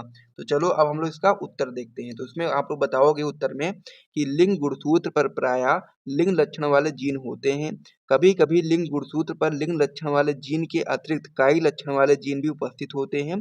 तो इसे हम लोग क्या बोलते हैं, लिंग सहलंग लक्षण वाले जीन कहते हैं। यानी कहने का मतलब ये है कि जो आपका लिंग गुणसूत्र होता है, उस पर लिंग लक्षण वाले जीन पाए जाते हैं। लेकिन कभी-कभी ऐसा होता है कि जो आपका लिंग गुणसूत्र होता है, उस पर लिंग लक्षण वाले जीन तो पाए ही जाएँगे, साथ ही में उसके अतिरिक्त कायिक लक्षण वाले जीन भी पाए जाते हैं। जिससे क्या होता है, इसे हम लोग लिंग सहलंग लक्षण वाले जीन कहते हैं। आगे हम लोग इसमें बताएँगे तथा इनके द्वारा व्यक्त लक्षण को हम लोग लिंग सालंग लक्षण कहते हैं। यानी कि इनसे जो लक्षण व्यक्त होते हैं, उसे हम लोग लिंग सालंग लक्षण बोलते हैं, तथा साथ ही में आगे आप लोग इसमें बताओगे कि तथा इन लक्षणों की संतानों में जाने को हम लोग लिंग सालंग वंशागति कहते हैं। तो इस प्रकार से आप लोगों ने लिंग सालंग वंशागति क्या होती है, यहाँ तक आप लोगों ने समझ लिया है। तो इसे आप लोग एक बार अपनी कॉपी में नोट कर लो, उसके बाद में फिर हम लोग आगे बढ़ते हैं। तो इतना आप लोगों ने समझ लिया होगा। अगर कोई भी समस्या होती है तो आप लोग कमेंट बॉक्स में कमेंट करके ज़रूर बता दीजिएगा। आगे आप लोग इसमें बताओगे कि ये लिंग सहलंग लक्षण संतानों में रोग के रूप में दर्शित होता है, और यह प्रायः यक्ष लिंग गुणसूत्र पर स्थित होता है। यानी कि जो आपका ये लक्षण होता है, ये आपका एक्स लिंग गुणसूत्र पर स्थित होता है, और साथ ही में ये जो आपका लिंग सहलंग लक्षण होते हैं, वो संतानों में रोग के रूप में दर्शित होते हैं, यानी कि रोग के रूप में दिखते हैं। तो इस प्रकार से यहाँ तक आप लोग अपनी कॉपी में एक बार नोट कर लो। उसके बाद में फिर हम लोग अगले पेज पर बढ़ेंगे, और ये आपका जो क्वेश्चन होता है इसको पूरी तरीके से कंप्लीट करेंगे। अब हम लोग से क्वेश्चन क्या पूछा गया था, सबसे पहले उसे आप लोग देख लीजिए। क्वेश्चन में हम लोग से पूछा गया था कि लिंग सहलंग लक्षण की वंशागति किसे कहते हैं। तो मैंने आपको लिंग सहलंग लक्षण की वंशागति क्या होती है वो आपको मैंने यहाँ पर समझा दिया है। अब आगे हम लोग को एक क्वेश्चन और इसमें पूछा गया था कि मनुष्य में किसी एक लिंग सहलंग लक्षण की वंशागति को रेखा चित्र द्वारा प्रदर्शित करना है। उसको हम लोग देखने वाले हैं नेक्स्ट पेज पर। ये क्वेश्चन आपका जैसे ही कंप्लीट हो जाएगा, जैसे कि आप लोग इस क्वेश्चन का भी आंसर दे दोगे, फिर आपका क्वेश्चन पूरी तरीके से कंप्लीट हो जाएगा, और आपको यहाँ पर यदि आप लोगों ने इसे अच्छे तरह से तैयार किया तो आपको यहाँ से कोई भी नंबर आपका कोई काट नहीं सकता है। क्योंकि सारी चीज़ें जो भी चीज़ें क्वेश्चन में पूछी जा रही सारी चीज़ें मैं आपको यहाँ पर लिख करके बता रहा हूँ, ठीक है? तो इस प्रकार से आप लोग इतना अपनी कॉपी में नोट कर लो, फिर हम लोग अगले पेज पर बढ़ते हैं और वहाँ पर उसको हम लोग देख लेते हैं। तो अब आप लोग इसमें आगे बताओगे कि मनुष्य में लिंग सहलंग्न वंशागति प्रायः वर्णांतता तथा हीमोफीलिया के रूप में पाया जाता है। यानी कि मनुष्य में जो लिंग सहलंग वंशागति होती है वह आपका रोग के रूप में पाया जाता है, जिसमें आपका एक वर्णांतता रोग हो जाता है, एक आपका हीमोफीलिया रोग हो जाता है। तो इस प्रकार से 2 रोग के रूप में आपका लिंग सहलंग वंशागति पाई जाती है मनुष्यों में। तो ये चीज़ आपको यहाँ पर समझ में आ गया होगा। अब हमसे आगे क्वेश्चन में पूछा गया था कि हम लोगों को मनुष्य में किसी एक लिंग सहलंग लक्षण की वंशागति को रेखा चित्र के द्वारा प्रदर्शित करना है। तो यहाँ पर आपके 2 रोग हैं, एक आपका है वर्णांतता, एक है आपका हीमोफीलिया। इनमें से किसी एक का हम लोग को रेखा चित्र बना करके यहाँ पर दर्शाना है। तो हम लोग वर्णांतता रोग के बारे में सबसे पहले समझेंगे, और उसी के बारे में हम लोग क्या बनाएंगे, रेखा चित्र बना देंगे, फिर आपका ये क्वेश्चन पूरी तरीके से कंप्लीट हो जाएगा। तो आइए सबसे पहले हम लोग देखते हैं कि वर्णांतता रोग आखिर क्या होता है। तो इसमें आप लोग बताओगे वर्णांतता में कि लाल हरे रंग में व्यक्ति द्वारा अंतर न कर पाना वर्णांतता कहलाता है। इसे हम लोग प्रोटान दोष या फिर लाल हरा अंधापन भी कहते हैं। ये आपका बहुत ही महत्वपूर्ण होता है। यदि आपसे ये आपका क्वेश्चन दीर्घ में तो पूछा ही जाता है, साथ ही में ये आपका जो वर्णांतता वाला टॉपिक है ये आपका अति लघु उत्तरीय प्रश्न में पूछा जा सकता है। तो इसीलिए आपको इसको अच्छे तरीके से तैयार कर लेना है। तो ये वर्णांतता क्या होता है, एक बार मैं फिर से रिपीट कर देता हूँ कि जब जैसे मान लीजिए कि कोई भी व्यक्ति वर्णांतता रोग से पीड़ित है, तो वह व्यक्ति लाल हरे रंग में अंतर नहीं कर पाएगा, ठीक है। उसको ही हम लोग वर्णांतर रोग कहते हैं और इसे हम लोग प्रोटान दोष या फिर लाल हरा अंधापन भी बोल सकते हैं। तो इस प्रकार से वर्णांतर रोग इस प्रकार से होता है। आगे अब हम लोग इसका रेखा चित्र देखेंगे। तो इसमें आप लोग बताओगे कि जब सामान्य व्यक्ति का विवाह एक वर्णांध स्त्री से कर दिया जाए तो उसके संतानों में इसकी रूपरेखा होगी, यानी कि उसकी रूपरेखा किस प्रकार से होगी उसको हम लोग देखेंगे। जब हम लोग किसी सामान्य व्यक्ति यानी कि एक्स वाई का विवाह जब हम लोग किसी वर्णांध स्त्री यानी कि जो आपका एक्स एक्स है इसमें आप लोग देखेंगे जो आपका एक्स है इस पर क्या है गोला हुआ है, यानी कि ये आपका वर्णांध स्त्री है। से अब जब हम लोग करेंगे तो फिर उसका जो संतानों की जो रूपरेखा होगी वो किस प्रकार से होगी आइए समझते हैं। तो यहाँ तो इस प्रकार से बना हुआ है लेकिन आपको ऐसा समझ में नहीं आ रहा होगा, तो इसलिए मैं आपको यहाँ पर अलग से समझाने का प्रयास करता हूँ। आप लोग यहाँ पर देख लीजिए। ये क्या है आपका? ये आपका सामान्य पुरुष है, ठीक है? और ये आपका क्या है? वर्णांध स्त्री है, जिसमें आप लोग एक्स पर आप लोग इस प्रकार से गोला बना सकते हो वर्णांध दिखाने के लिए। तो ये एक आपका क्या हो गया? सामान्य पुरुष। ये आपका सामान्य पुरुष हो गया और ये आपका समझ लीजिए कि वर्णांध हो गया, ठीक है? वर्णांध स्त्री हो गया। तो जब हम लोग इसका विवाह सामान्य पुरुष का विवाह वर्णांध स्त्री से कराएंगे तो उसके जो संतानों की रूपरेखा होगी इस प्रकार से होगी, यानी कि जब हम लोग एक्स का इससे हम लोग इस प्रकार से मिला दें तो क्या होगा यहाँ पर जो संतान होगी वो कैसी होगी एक्स और एक्स, यानी कि मादा होगी और वो वर्णांध होगा, यानी कि एक एक्स यहाँ से आ गया जो कि आपका स्वस्थ है और एक ये आपका जो एक्स आया है आपका कैसा वर्णांध है, तो ये आपका क्या हो जाएगा मादा हो जाएगी, लेकिन ये कैसा होगा वर्णांध मादा होगी, ठीक है। उसके बाद फिर जो हम लोग एक्स का इस वाले एक्स से कराएंगे तो क्या हो जाएगा आपका यहाँ पर दोनों एक्स एक्स होंगे और यहाँ पर वर्णांध नहीं होगा, यहाँ पर मादा होगी लेकिन ये वर्णांध नहीं होगा, यानी कि ये स्वस्थ मादा होगी। अब उसके बाद फिर जब हम लोग वाई का हम लोग इस प्रकार से एक्स से करवाएंगे तो क्या हो जाएगा यहाँ पर आपका हो जाएगा वाई एक्स वाई, यानी कि जो आपका एक्स है कैसा है वर्णांध है, तो जो आपका नर होगा नर क्या होगा आपका वर्णांध नर होगा, यानी कि ये आपका क्या होगा नर होगा लेकिन ये आपका वर्णांध होगा। उसके बाद फिर जब हम लोग वाई का स्वस्थ वाले एक्स से कराएंगे तो क्या हो जाएगा आपका एक्स वाई, तो क्या हो जाएगा यहाँ पर नर होगा और ये स्वस्थ होगा। तो इस प्रकार से जब हम लोग क्या करेंगे कि वर्णांध स्त्री का विवाह जब हम लोग सामान्य व्यक्ति से करवाएंगे तो उसमें आपका जो एक नर होगा एक मादा होगा वो आपका वर्णांध होगा और एक नर और एक मादा आपका स्वस्थ होगा। तो इस प्रकार से आप लोगों ने यहाँ से समझ लिया है तो इसे आप लोग अपनी कॉपी में नोट कर लो। और यहाँ तक यदि आपको वीडियो पसंद आया हो तो वीडियो को आप लोग एक बार लाइक कर दीजिए, चैनल को सब्सक्राइब कर दीजिए। उसके बाद फिर हम लोग वीडियो को समाप्त करते हैं, मिलते हैं नेक्स्ट वीडियो में, तब तक के लिए जय हिंद।